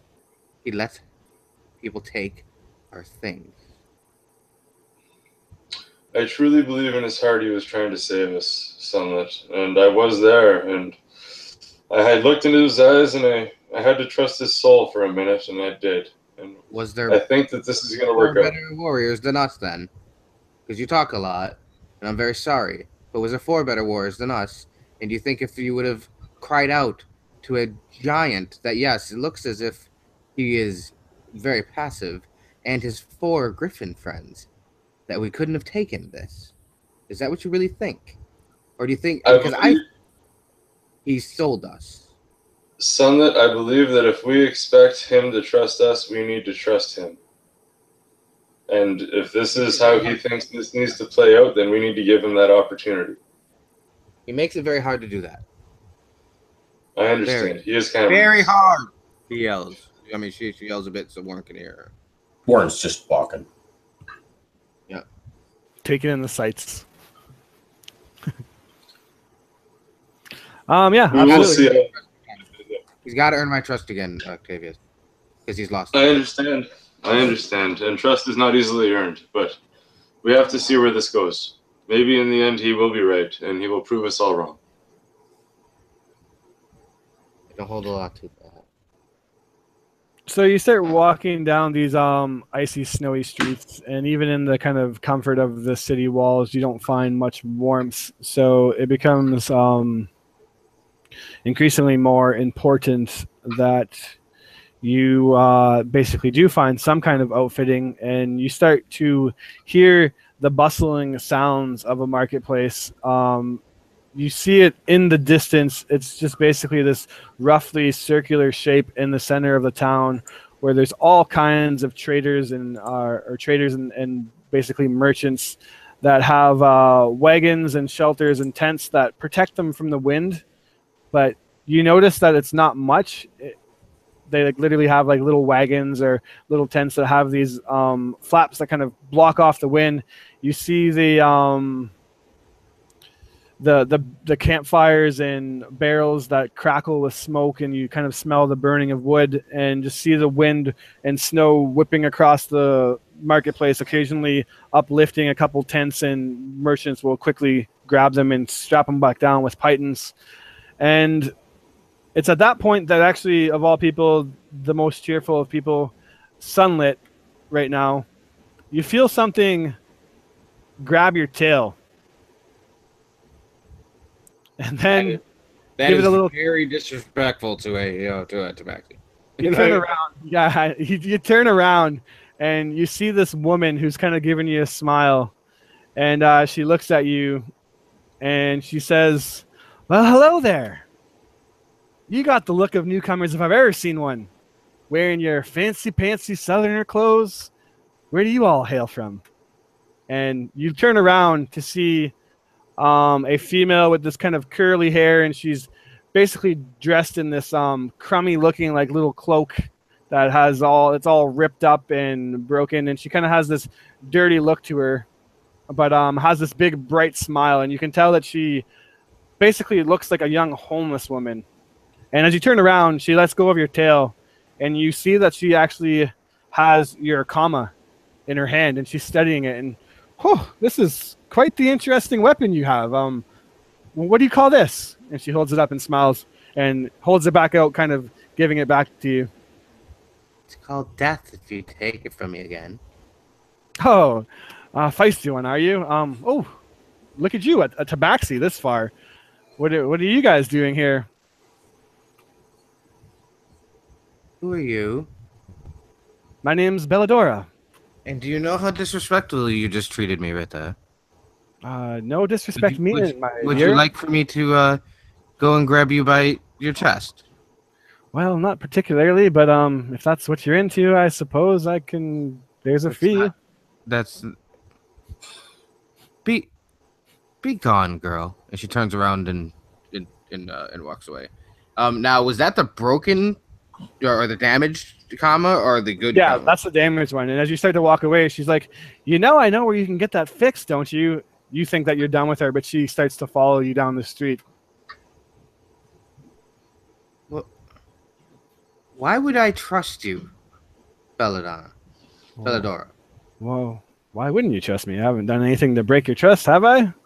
I could have stole your comma, but instead I am trying to give you tips on how to fix it.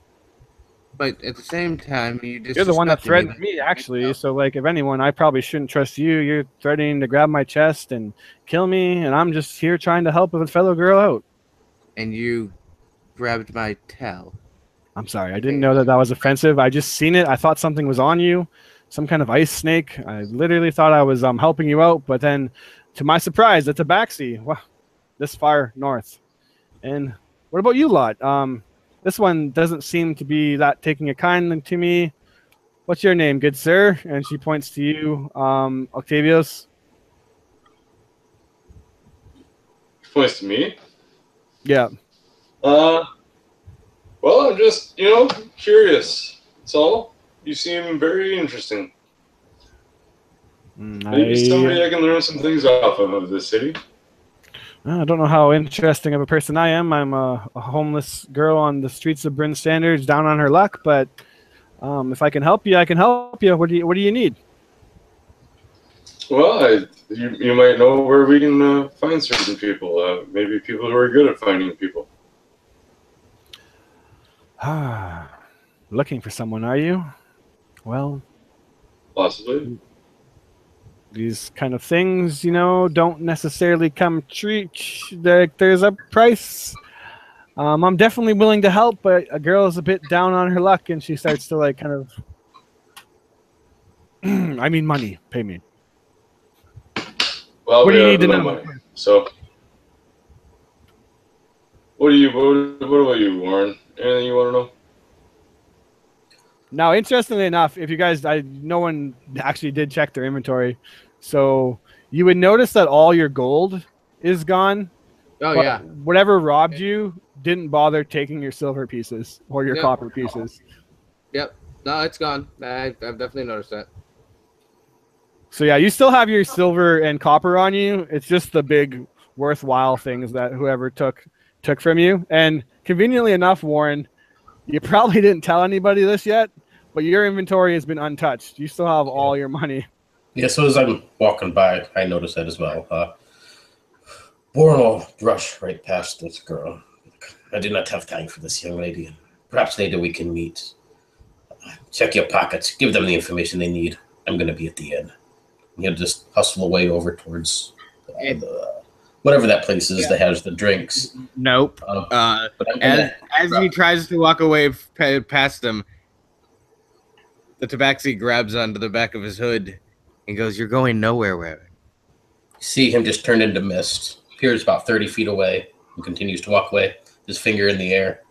Oh, good. I'm going to drop her 3 coins in her pocket as I go by. 3 gold.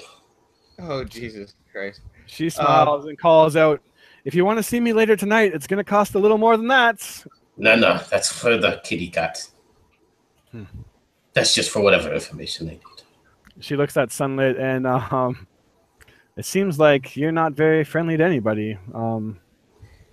There's lots of stories, Belladora. I'm sure you have them as well. I'm not sure exactly how a street urchin is going to be helpful to us. Well, do you have any information? Do you have a way, as our friend here said, to locate people or know somebody that can? I know a lot of things. Growing up on the streets, you hear a lot of whispers, so I kind of take it as my, job, I guess, how I make a living. I make a living by knowing.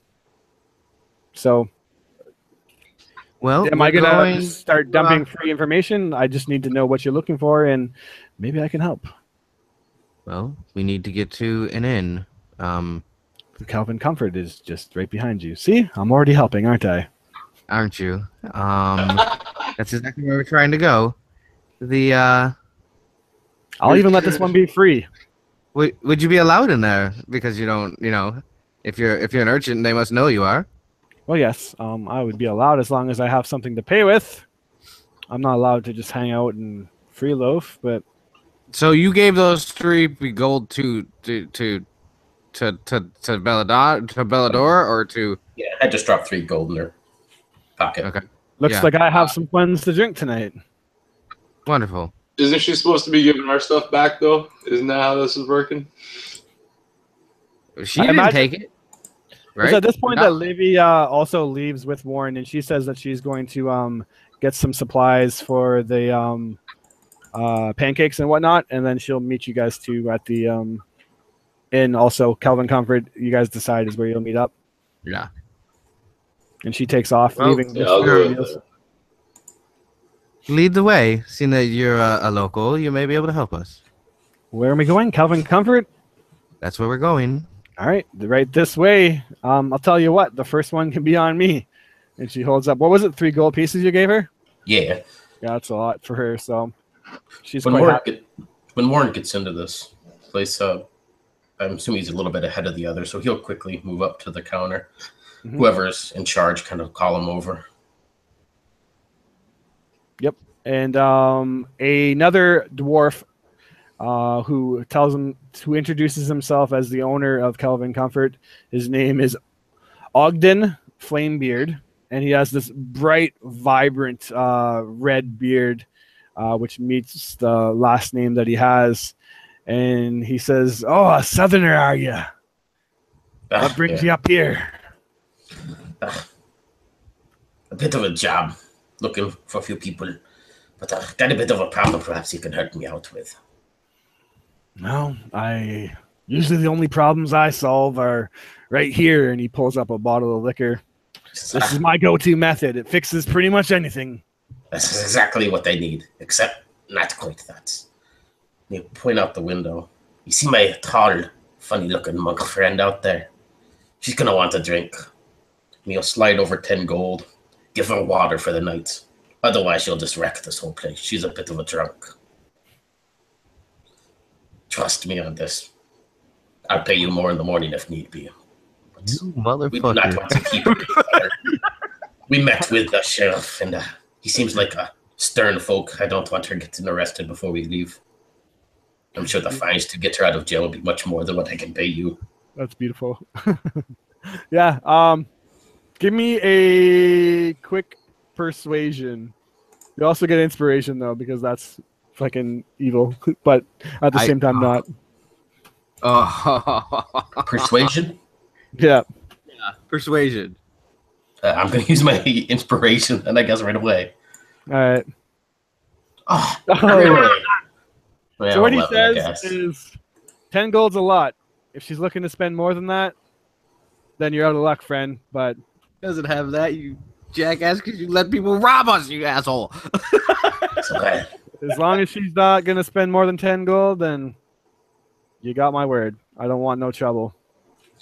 he'll look down, slide 2 more gold over just in case.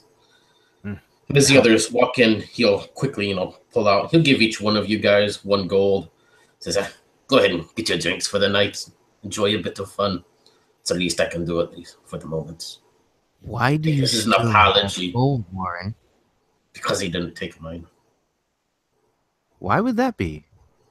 Friend. Because I saved your life. Don't thank me. You say that to me one more time today, Warren, you're not going to have one. He just walks away. Yeah. And it's fine, but like she didn't PvP. All right, yeah, and she Belladora She looks- walks in. Yeah. Ogden, my good friend. looks like we're having a night tonight. And he's instantly like, Bellador, I thought I told you you're not allowed to hang out in here anymore. Just loafing around all the time. And she holds up a couple of gold and says, give me 3 long shots of Firebeard's brandy. And give her 6. She looks at you and gives you a smile. A big spender, I see. It's the least I can do.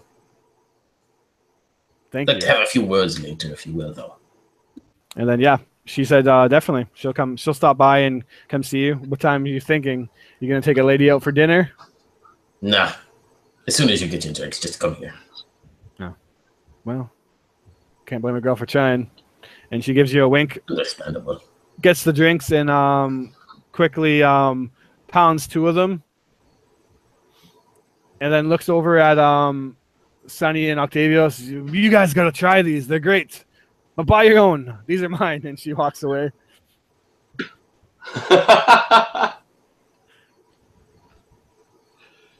All right. Yeah, no, yeah. Gladly she will put the gold piece that was given to her by Butthole, and I certainly try one of those, sir. Good grief. Warren just stares at the guy from across the room. I can tell that you are, and he's trying to feel out whether he should call you a girl or a guy, Sunlit, and I can tell that you're a fine lady that appreciates a good exotic drink, aren't you? I very much like the taste of alcohol these days. Well, I got something for you, but don't tell anybody. This is my kind of private stock. And he reaches underneath and starts to fumble around and pulls out this clear-looking bottle. Oh, you motherfuckers.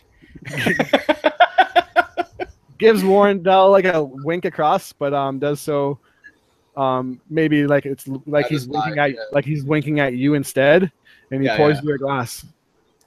Now, it virtually has no kick at all, but I promise you, this stuff will fuck you up if you drink a lot. Take it easy. First one's on the house. He slides your gold piece back. But I'd really like to try the brandy. Trust me. I'll buy a shot of brandy. Oh, I hate you guys so much. he tries to. And she takes the drink and kind of walks back to the table where Warrendale and Livy are probably sitting or whatever. Yeah, it tastes very bland, much like water. like water. But he winks and he says, "Trust me, don't drink too much, or you're gonna get real messed up." But anyways, you guys. No, wait. So this was what happened. Sunlit needed a drink. Hasn't had a drink in like a day and a half because of what happened. Takes the entire glass and just downs it. I can handle my alcohol, my friend. That you can. Impressive. I'm surprised you're still standing. Yeah. Whew. Pours you another one. And Now. she looks at the glass, she looks at him, she looks at the glass, she looks at him. He goes, if it's does it take some time for the effects? Yes, indeed. But trust me, when it does kick in, you're going to be on for a wild ride. And then with that, he kind of goes and starts taking orders from other guests. He like basically distanced himself from you. You look over and see that Octavius, Belladora, and Warren are all kind of sitting at a table. There's a spot open for you. Yeah, they all have these brandies. Yeah. Yeah. Belladora. I'm swirling mine around in front of me. Octavius doesn't drink much, so he's just kind of sitting there staring at it. But after this week, he might debate on drinking it. And it's warm, right? Is that what you said as well? Yeah, as you Is that correct? yeah. So basically, picture like when you when you chew on a gum that like has like a really minty flavor or something like that, and it gives you like that really cold breath. Yeah. This is like the exact opposite. It's like your mouth is on fire. You've ate like a habanero chili pepper or something even worse, and it literally feels like you can like breathe out fire. But then But it helps quickly goes warm you. away. Yeah, What's it that? helps warm you inside. But it Yeah. helps warm you inside. Yeah. It does warm you instantly, and that's why it's so popular. It's because it instantly takes the chill away from anyone who drinks it. Are you gonna drink that, Octavius? He's swirling it, and he'll look it over at Sunlight, and yeah, he'll look back down at it and swirl it. Would you like one, Sunday? Because it's clear special liquid. Tastes much like water. Oh, I heard about that up here. I don't care what you've heard. Crystal glass. Come on, dude. It'll knock you on your ass. But if you want a bit of the brandy, I'll get you a shot. Belladora, have you heard of this special brew here at the Calvin? Absolutely. Crystal glass. The strongest stuff. Normally not sold at a bar, though. I'm surprised that Ogden, that old dog him, is selling that kind of stuff. Don't And let it's in. virtually tasteless. Yes, that's the thing. People think it's water, and they drink it all up crazy, think that they're hot shit, and then you wake up in a snowbank the next day with your ass frozen off. She smiles. All right, Illusion Sandy Sunday. I am going to make a perception check on that. No, should I insight? Insight. Or perception? Insight. Yeah, insight's even better. So, let me go across here, make sure I grab the insight die. That's a 23. Now, kind of, I don't really know how to say this. Not metagamey. Yeah, You believe her. I believe her. Yes. She smiles at you and winks. And your insight with a 23. It still wasn't enough to know that this girl was fucking lying to me and I'm drinking water. Lovely. Yeah. Anyways, so I begin to sip it because I believe her that and knowing that I already downed one in theory. Yeah. That I don't want to have a bad night and I want to be coherent, and so I believe her. That's fine. So tell me this: does it get a placebo effect on you? You know how a lot of people, there's always these studies in like real life when people like are told that it's alcohol and they start to drink it, or they're told it's drugs that they start acting like they're like drunk and whatnot. Absolutely. Does someone get the placebo? I don't know. What can I roll to do that? Because I want to leave that to chance. I'm not making that decision. I don't know what you would roll for fake drunkenness. Actually, to tell you the truth, Maybe I'm gonna roll performance because I'm proficient in it, and we'll see if she makes it seem as if that's happening. That's another really good roll, dude. Yeah. We're gonna say yes to that because it was so high.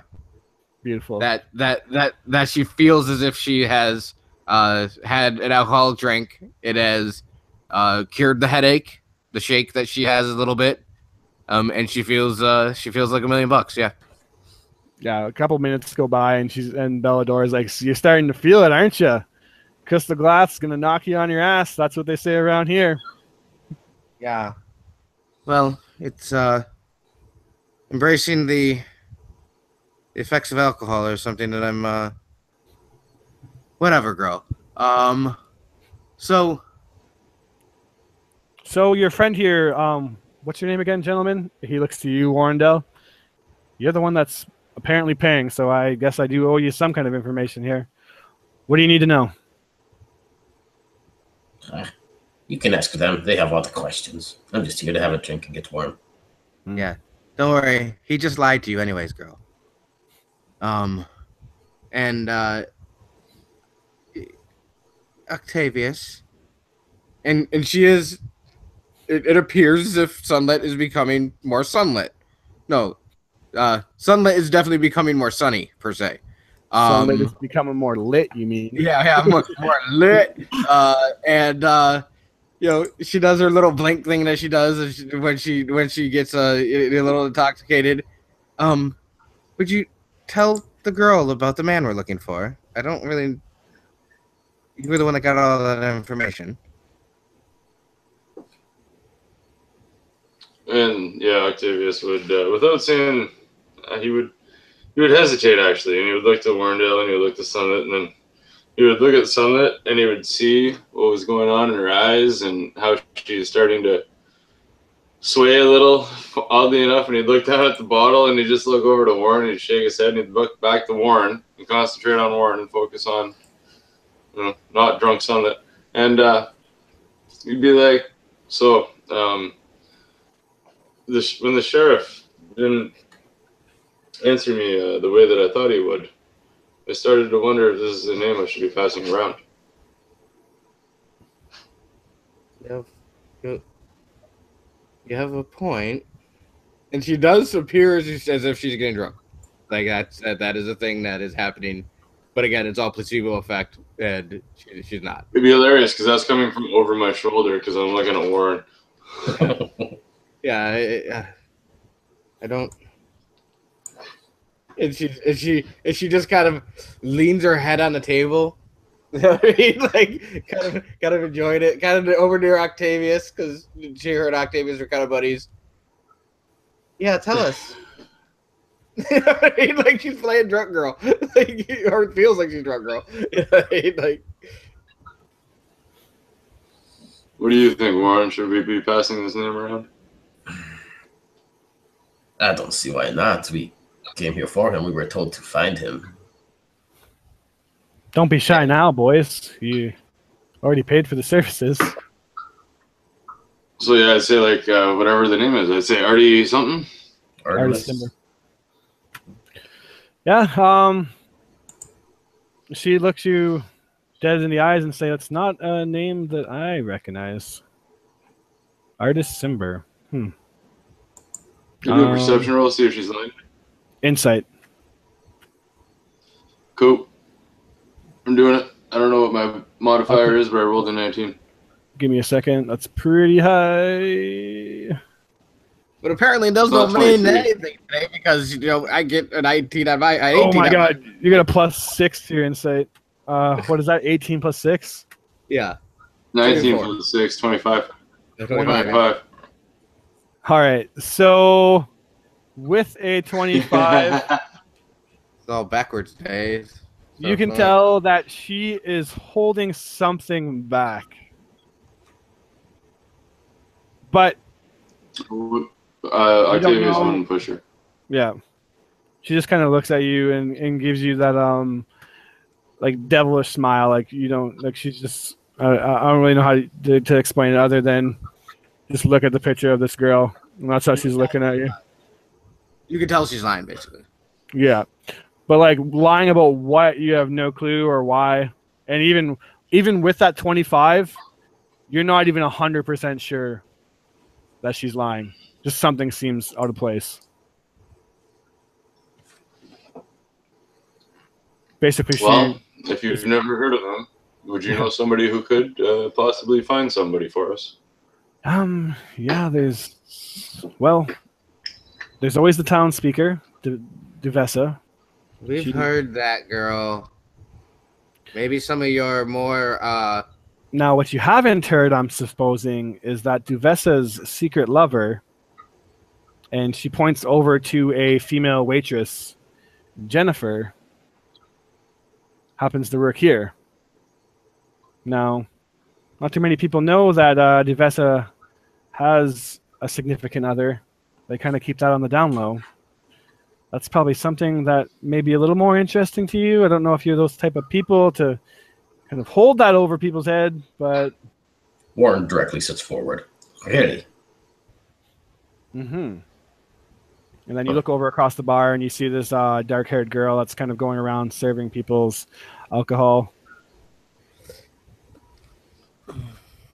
And then also there's always... I'm sorry, I'm actually just trying to find the name right now. There's so many NPCs in this.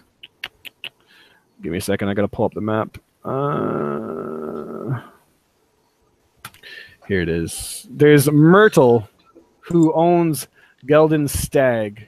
Now, she's a gray-haired old lady, but if there's anyone that makes it their business knowing other people's business more than me, it's her. She's always got the rumors and whatnot. I don't even know how she does it. She never leaves that in, but somehow she always seems to know everything. Maybe she would have heard of this man. And then Octavius tries to say it, and you can tell that she's pretending like she is our something, Simber. Yeah, maybe she'll know. And then she tries to think. Other than that, don't really know. I know that man over there, and he points over to a man sitting at another table. His name is Sir Barrick. Didn't you say that you were looking to speak to him? Yeah, that's the outfitter. Is that correct? He sells Yeti cloaks or something. Sells Yeti cloaks. That's an understatement. That man is the world's greatest Yeti hunter that Faerun has ever known. It's said that he's slayed... What is a Yeti? Do you know what a bear is? Yeah. Picture a bear that stands on two legs, is about double the size, all white, and just an embodiment of death. Their howls are said to be the death, or the victims that they've killed screams. It's said that if you go out in a mountain that you'll hear the screams of tormented victims, and it's actually a Yeti's call imitating the last voices, or the voices of their victims just before they kill them. Terrible creatures. And she has a absolutely surprised look on her face, like, you know, shocked and horror, because she thinks she's drunk. So, yeah, you know what I mean? So it's wow, he sounds delightful. He's a man of a man. Upbeat. Quite delightful, let me tell you. And I got a picture of him too. Actually, I got all kinds of pictures. And she does that thing. Yeah, and she does that thing like where she gets up to stand up, but then you realize you're drunk. Yeah, and then sits back down. I think you should slow down on that crystal glass over there. You're getting a little crazy. She gives Warrendale a wink. And Warrendale, you don't even necessarily, like, you didn't say anything to Bellador about this, but she somehow is just going along with this without even like a hitch. No, just smile back at her. So where do you sleep at night? You don't sleep in the cold, do you? Well, and she kind of gives you a smile. I don't know what business that is of yours where I sleep. I sleep all over the place, I guess. Wherever I need to. I used to have days where I slept all over too. Mm-hmm. Good times. Great Does that times. mean you sleep around? And she giggles. Yeah, she kind of laughs back. I suppose it does. Oh, so you're a whore. Well, I'm sure that Warren would love a whore here. He's a jackass. No, that jackass, gigolo. No, dickhead, asshole. So why don't you come with me and we'll go talk to Sir Barris or Barrick and get our stuff. I don't want to talk to him. And she's. I know. Just let me do the talking to Sir Barrick. How about that? Fine. But I'm not talking to him till he gives us our stuff back. And I'll take kind of funny that Sunlit away from Warren. And she's yelling at him as she's walking away. You know what I mean? Making a little bit of a scene in the bar. You know what I mean? Like, yeah, people are kind of starting to look at you. Yeah, and I'm the only fucking tabaxi probably almost in town. Bellador is like pumping you up even more, just like always just saying like, "Oh, that's the crystal glass speaking," and gets you real rowdy. And every chance she gets, she just keep amping you up. So angry. I see me get her far more. So yeah, you guys go over to Sir Barrick. Before that though, do you want to say anything to Bellador? As soon as they leave, she looks over at you and just, really? The crystal glass joke? I do. Go ahead. I'll say something before I leave the table if I can. Okay, yeah, go ahead before that happens. Yeah, I'll just tell her if you do hear or see anything of this man we're looking for, just tell him that we're friends, and he'll walk away. Will do. And yeah, you walk away, and then yeah, she says that like, really, crystal glass. So one of the And I oldest tricks don't in the feel book. like him. She's just yelling. And I can imagine Octavius just tells her to shut up, and then at that point she listens. Yeah. Sorry. Yeah. Lauren just shrugs. She's got a bit of a temper. I just like to fuck with her sometimes. Fair enough. Can't deny it's funny enough. I can't deny that it's not a riot right now to see her like this. Imagine if you did get her drunk. Whew. Yeah. And that's the problem. I didn't want to bail her out in the morning. Fair enough.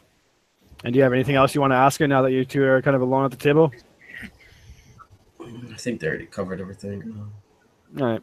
Yeah, no, I'm just, want her to have a good night. I wanted to make sure she actually had a place to stay. Yeah, she would say that she could figure it out.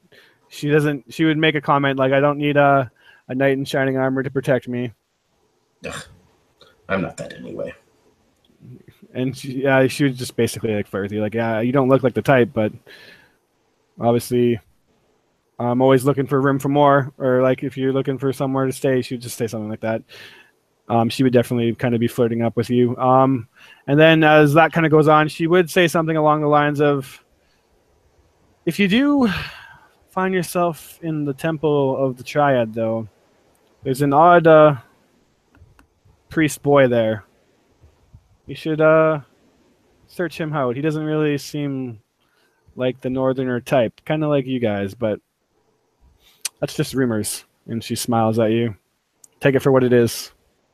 Well, perhaps if I find myself there, I will. And then, yeah, we go back over to Octavius. There's a man that I showed you the picture of, Sir Beric. He looks like kind of like a knight of some kind, and he has on his armor a big symbol of Tyr, which is the god of justice. And I would yeah, walk over and do go ahead. a ceremonial greeting.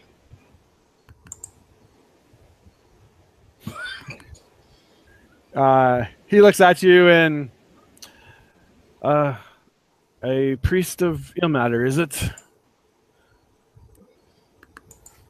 It is. I greet you in good faith, my friend. Good faith indeed. What is it? Sheriff Markhams have sent us to gather provisions for our scouting trip. He said you had Yeti furs and things that would keep us warm in this cold. Yes. Normally I would. It actually, not too long ago, I ran into a Yeti. Luckily for me, it was badly injured. I don't know what the fuck could hurt a Yeti, but if it wasn't for that, it probably would have killed me. But I was able to slay it, and there is actually a fresh pelt, which normally equates to about 10 cloaks, but I'm having them tanned right now. I got a boy over at the church that does it for me. How Then what do you have ready for us? He looks at you. My friend, just like- talks. Yeah, and she sees that you're like intoxicated, and he'll go back to Octavius. He's been working on it for a couple days now, so I imagine it's pretty close. I usually charge about 50 gold a cloak. They're really well known around town. Basically, the warmest things you could ever buy. Her cloak. Mm-hmm. What about Well, we're for? putting it on Sheriff Markham's tab anyway. Sunlit, Okay, it's okay. Sheriff It's okay. Markham, Sunlit. Would you like some water to drink? Do you feel hydrated? Sunlit, do you feel hydrated? You want some water, Sunlit? No, I'll get you I want some water. I want some more of this crystal stuff. Oh, okay, I'll get you some of that in a second. Bartender, bartender, can you get my friend another drink? Yeah, that's her. Yeah, thanks. Okay, Yeah. Thank you. That's her. So Sir Beric, yeah, we'll be putting this on Sheriff Markham's tab. You guys are the biggest jerks ever. All right, well, if Markham's forking up the money for it, I suppose it doesn't matter to me how I get it. Go see the priest boy, the acolyte. His name's Cyric. He'll Tell them that I said hurry up with it, and that you guys are the next in line for the customers or to get it. I didn't actually have these sorted out for who's going to buy them yet, but I suppose you can have them. It looks like you lot need it. And Well, we'll take 5, sir. So that's weird. Thank you. 5. There's only 4 of us. Yeah. Yeah. Well, I need 2. You need I get cold. I get cold. Leave me alone. I come from a jungle. I get cold. You can share if you need to. Now her aggression is now turned from Warrendell to Octavius. Really? You think jungle, Octavius? Anyways, how long does it take to prep them there, Mr. Barrick? I mean, Sir Barrick. Depends on how busy the kid is. I don't know. Go check it out with him. And what about other parts of your... Did you just went... I'm not from here. And, Clearly. Yeah. And I think what she's asking, Sir Barrick, is what's going on out there, and what do you need help with? Well, We're set up for a scouting mission. Now that you mention but it, after that, we have... Yeah, we're free. You wouldn't have happened to know anything about a dwarf named the Weevil, would you? Ooh, I think I might have heard that name before. What do you need information on? Well, you see, the Order of the Gauntlet has sent me up here to hunt him. He's a leader of a gang. This intricate group, offspring of the Zentarum. They call themselves the Seven Snakes, and he's the head of this group. The head of the snake? Yes, I've never heard that one before. Very funny. So, hey, I got an idea. I thought... no, Sonny, it's okay. It's okay, Sonny. Sonny, would you like some bread? Do you need some bread, Sonny? And she's just trying to talk in between when you're talking, and it's not working. Yeah, Sir Barrick's like, I think the bartender has your drink ready. You should go and get it. But wait, I have a... Sir Barrick, right? He's waiting for you to go get your drink. Go, Tabaxi. Sir Barrick, I'm sorry. I thought you were talking about walks away. a small dwarf that once ran a clan of small battle cats across the sand desert. I must have the names mixed up. I'm sorry, but what the fuck? But I've heard of these seven snakes of yours. I've had run-ins before. Yes, well, I've seen the seven snakes tattoo on many people. It's a quickly growing. In what way can we help? Well, if you know the whereabouts of the Weevil, his actual name is Warvel Forkbeard, and if you've heard of the Seven Snakes, their kind of gig is that they work in small networks of 7 bandits, and they move into towns and basically take them over. This guy is the leader of it all. Back. Because she came right back. She got her little clear water drink as it is and walked back. Wait a minute. 7 snakes. Those are the people that took... Wait, aren't those the ones that killed... And she's just, she was talking in broken sentences. That, with the wine and the people at the... Right? When you first met? Yes. We killed a gang of the 7 snakes outside of Neverwind. Sorry. What was the last time we were Nightstone. That's good and all, thank you. but literally means not a whole lot, because he'll just get 7 more, and 7 more. There's countless 7 snake people, and they all claim to be the only 7 snakes there is, but the fact is that there's dozens of them, if not more. An intricate loop. I've tracked it down to this one leader, but you give us the cloaks. Highly doubt that you guys are going to be of any use to me. No offense. Now, I've had a long day, and I've come in here to take the cold away with these flame beard fire brandies, so... Oh, can I try that? No. Can Warren hear any of this? And I'm still swirling mine. No. I brought it with me. I imagine that there's no chance in hell that Sunlit is being quiet when she talks. Oh no, not at all. So Warren will get up and finish his drink, walk across next to this fellow, So Put his Barrett, arm- this is our asshole. put his arm around Sunny, give her a bit of a smile. I have heard of this dwarf that you speak of. In fact, I was here looking for him myself. Perhaps we can share notes later. Tomorrow or something. Yes, can you make it tomorrow, though? Your friend is quite annoying. We plan to get her in bed soon. I think tomorrow will be much better as well. Well, come see me when you guys have had time to chill out. It seems that you've had a long journey and need some unwinding. I understand that, but I don't want to talk about this not seriously.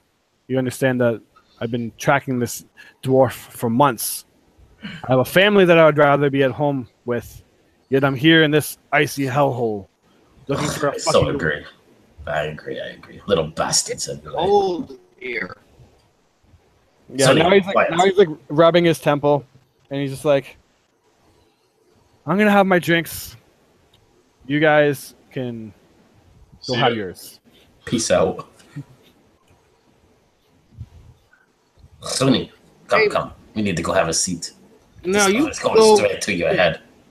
You go sit. And she walks up to the bar and goes, "Do you have rooms here?" Yes, they do. Obviously, I think I need one. yes, you do. Obviously, Why would you give and- me that well- crystal stuff? It's too strong. I You gave me warned the you. brandy. I warned you. Everybody else. I warned you. He says. Sounds like a dirty trick you play on the new people.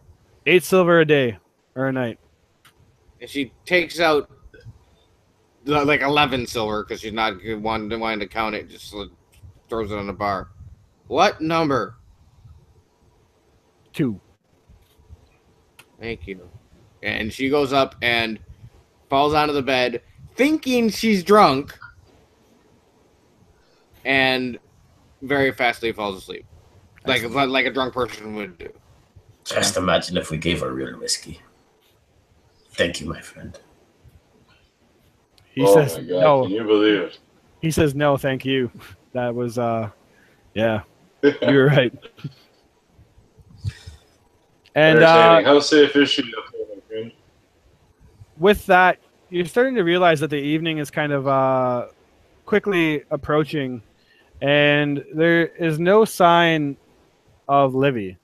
Well, she said she in real life. She said she'll probably be home 15 minutes, like 10 minutes ago. So Nice. I'm sure she'll jump out if you wanted to just end with her real quick. Yeah, maybe. I was thinking about ending pretty much right now, but let's see. It'd be nice for her to maybe jump in and maybe just have a last little minute thing. But so all right. So I could fill out time. So she gets up, upstairs, and like I said, flops out of the bed as if she's gonna be fast asleep. Now she's been drunk a bunch lately, and when you lay on the bed, it tends to spin. Not any spinning happening for her, is there? Probably not. And then she's started to think about it, that this tastes so much like water. There's no way that this could be water. Can I roll perception to see if she's starting to figure out the ruse on her? Yeah, you can roll perception. Yeah. Yeah, you can tell me no. Yep.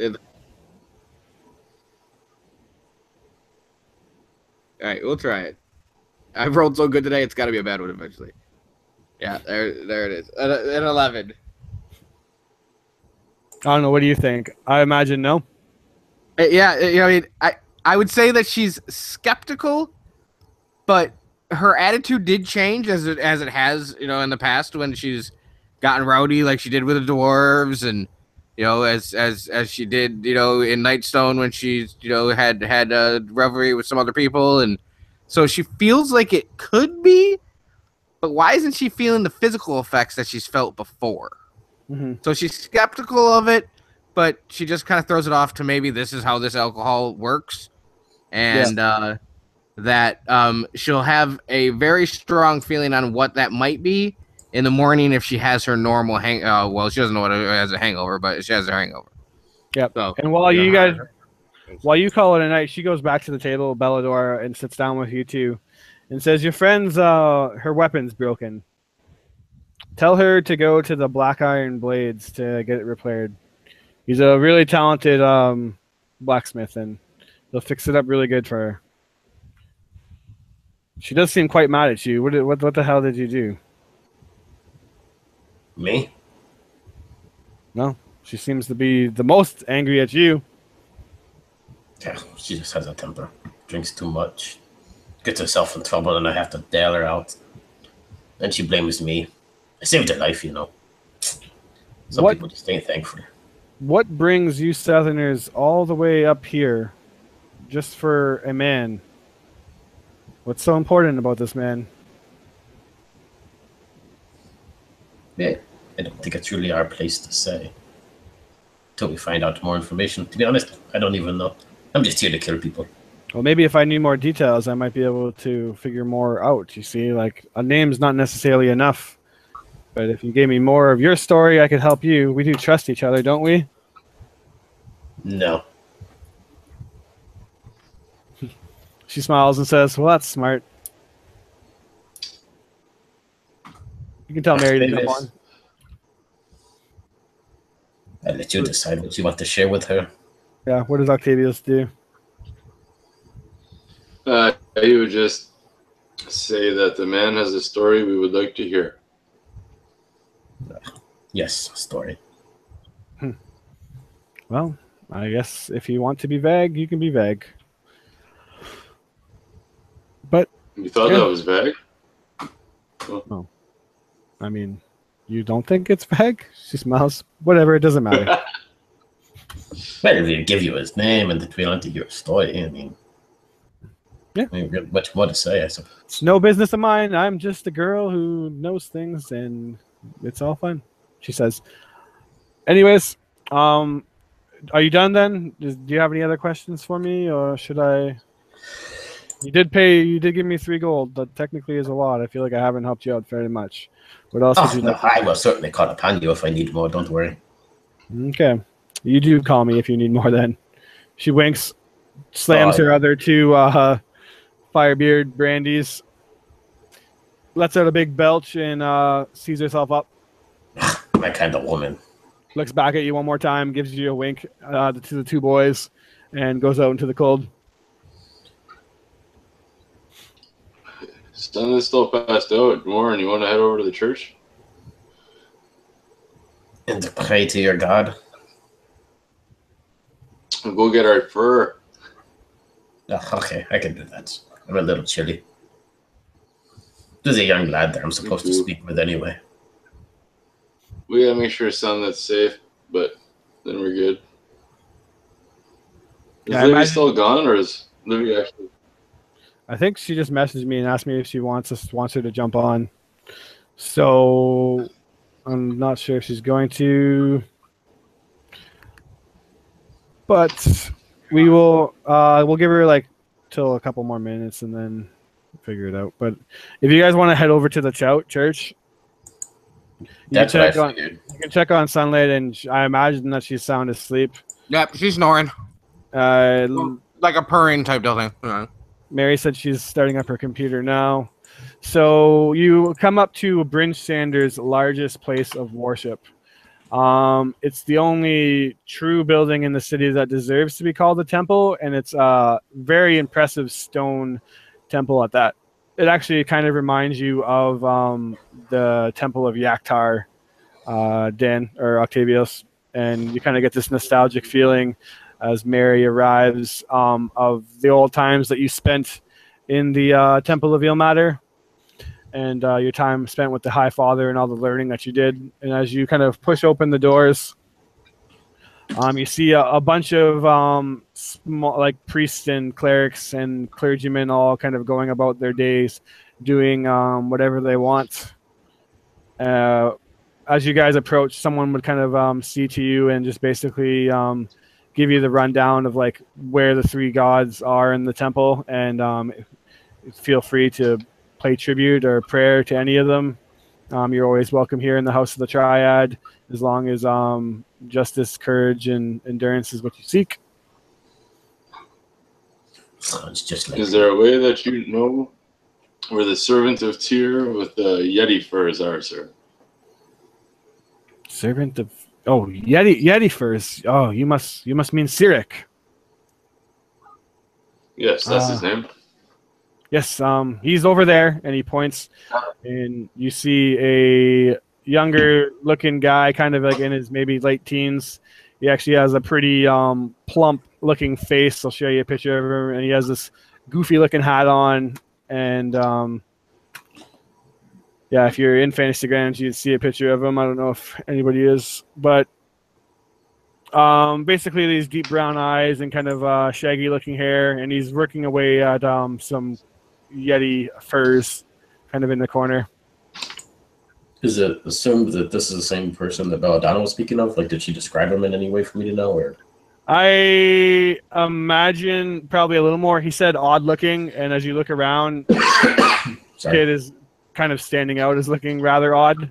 I guess you didn't really ask any more questions, but I imagine if you did, you would have. This guy is kind of seeming to fit the bill. Okay. You didn't talk to her, butthead. And then, yeah, as you approach him, he would just kind of turn around and stand up and greetings. Here for prayer. Greetings. Well met, sir. We are here from your, I don't want to say master. Yeah, we're here from your master. The dude we just talked to with the. I have no master. My only master is the gods. I'm sorry. Then Sir Barrack, the one who asked you to do the Yeti fur. He said to rush the order, and we have just bought the first 5, so we are waiting for them. Oh, excellent. Well, I'm almost done. It's going to take me probably about another day, maybe a little bit more. I could probably have them to you by tomorrow for sure. I'll work extra hard for sure. Yeah, I can do that. And he just kind of smiles at you. Is that all you do? Well, I pray a lot to Torm. I do this for some extra money. And, well, yeah, I guess. Well, what else could I do? And then he looks at you and, oh, you're adventurers. I see. You think that you're better than me because you run around and fight creatures and whatnot. I understand. Not at all, not at all. For the longest time, I loved being a priest in the order.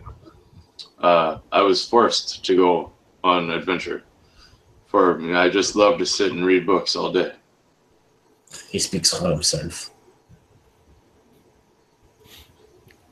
Well, that's interesting. Maybe you should come pray. Let's cut to the chase, lad. I was sent here to find you. So, why is that? Sent here to find me by who? I can't give out the names just yet. But, yeah, I was come here to find you. I'd like to know why.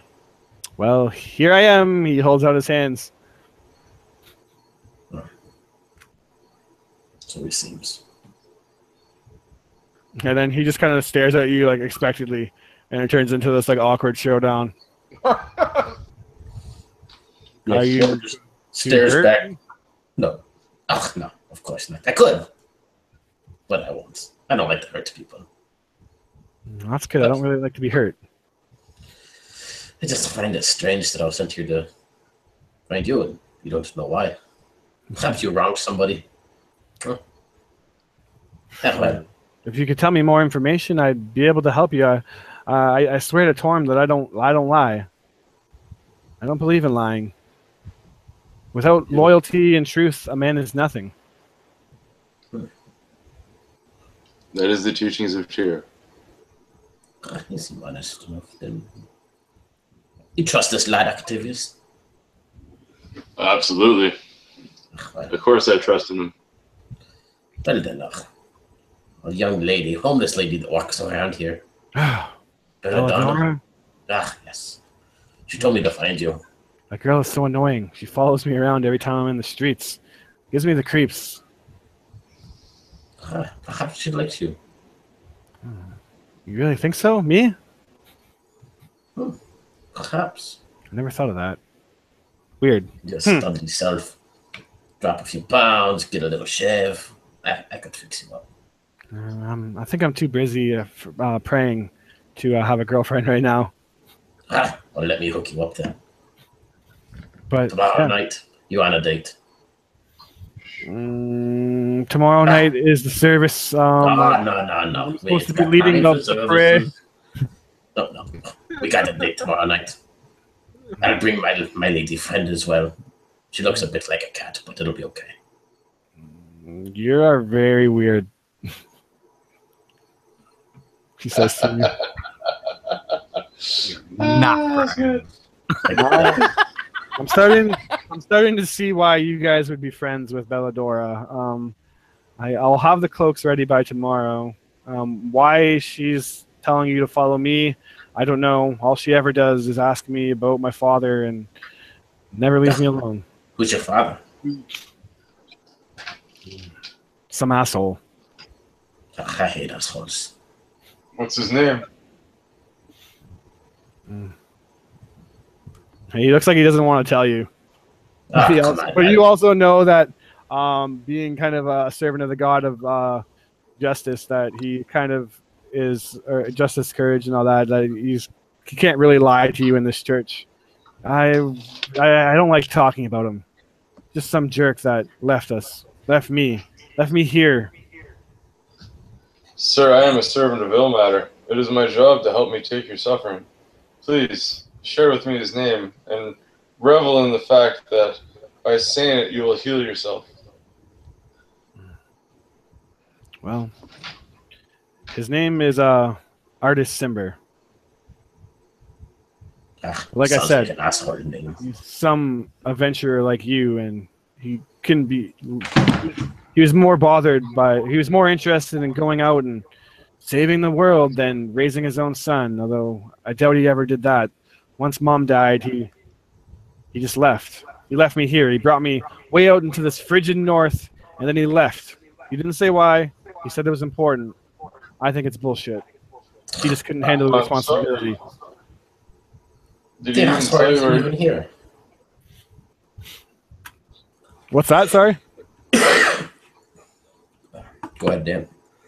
No, Warren, you had a question? I'm just joking. No, I'm just gonna say, so the asshole isn't even here. No, he hasn't been here in years. Wonderful. Well, to be honest with you, sir, that's who we're looking for. Do you have any idea where he is? Not a clue in the We're world. looking for a friend of his. Could be anywhere. And it's at that point that we'll jump over to Miss Mary if she's there. I'm here.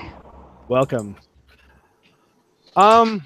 Give me a little rundown, a quick little montage of Livy in the marketplace. Basically, what you've missed is that you guys have been robbed, to which Warrendell told you back in the castle that someone came and they were very dangerous people and they robbed us, and basically there's nothing that he could do because it was a very powerful dragon that was in control of these people. So a lot of your stuff has been stolen, that of which includes your prized rapier that was given to you by your grandfather.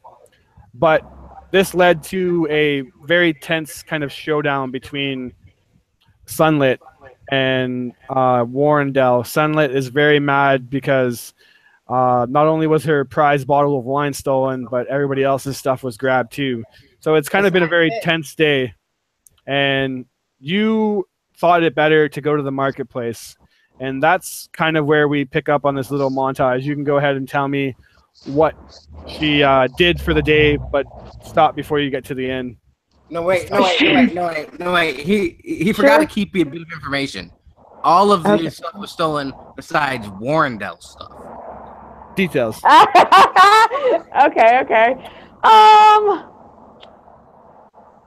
Well, I would think a rapier is pretty hard to hide, so like if Warrendel's behind it, I don't think she'd really have much of a why or how, especially considering they've been stuck up in the ship for so long, or not the ship, but the castle.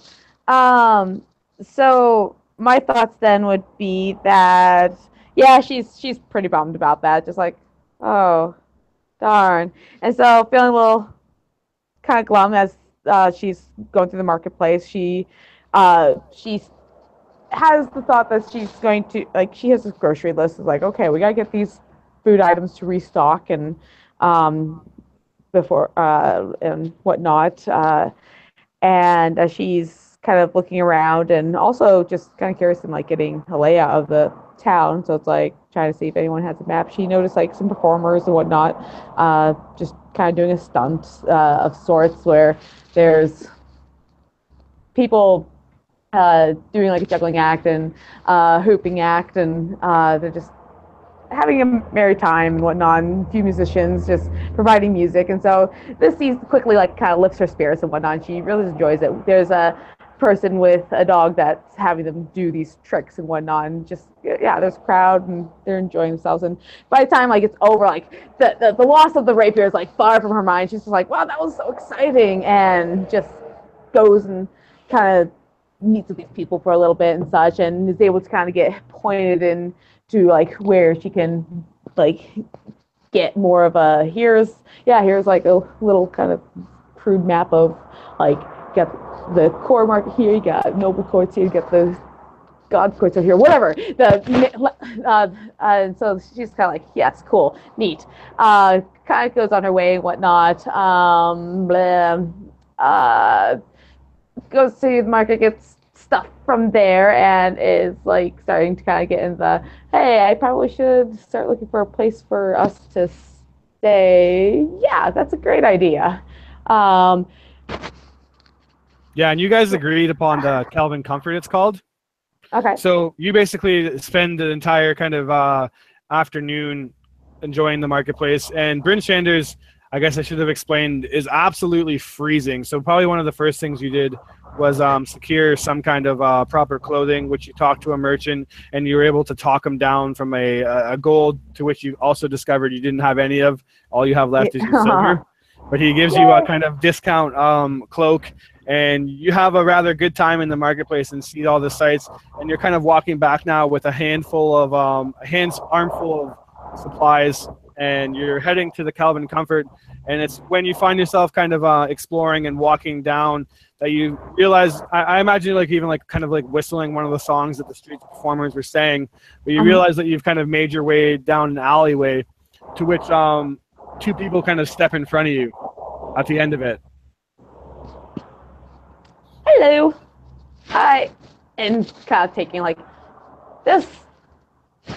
Oh, wait, hang on. Starts like, I was trying to find juggling these groceries that she has to pull up house, like where's the inn and whatnot, and just kind of then would like really directly look at the two people there, like what do they look like?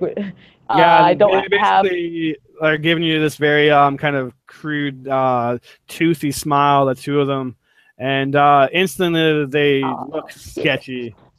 And it's at that point that you're like, well, these guys are just probably they look like bandits. There's almost instantly you can tell, and you're just thinking to yourself, well, this isn't a problem. Like I'm a trained.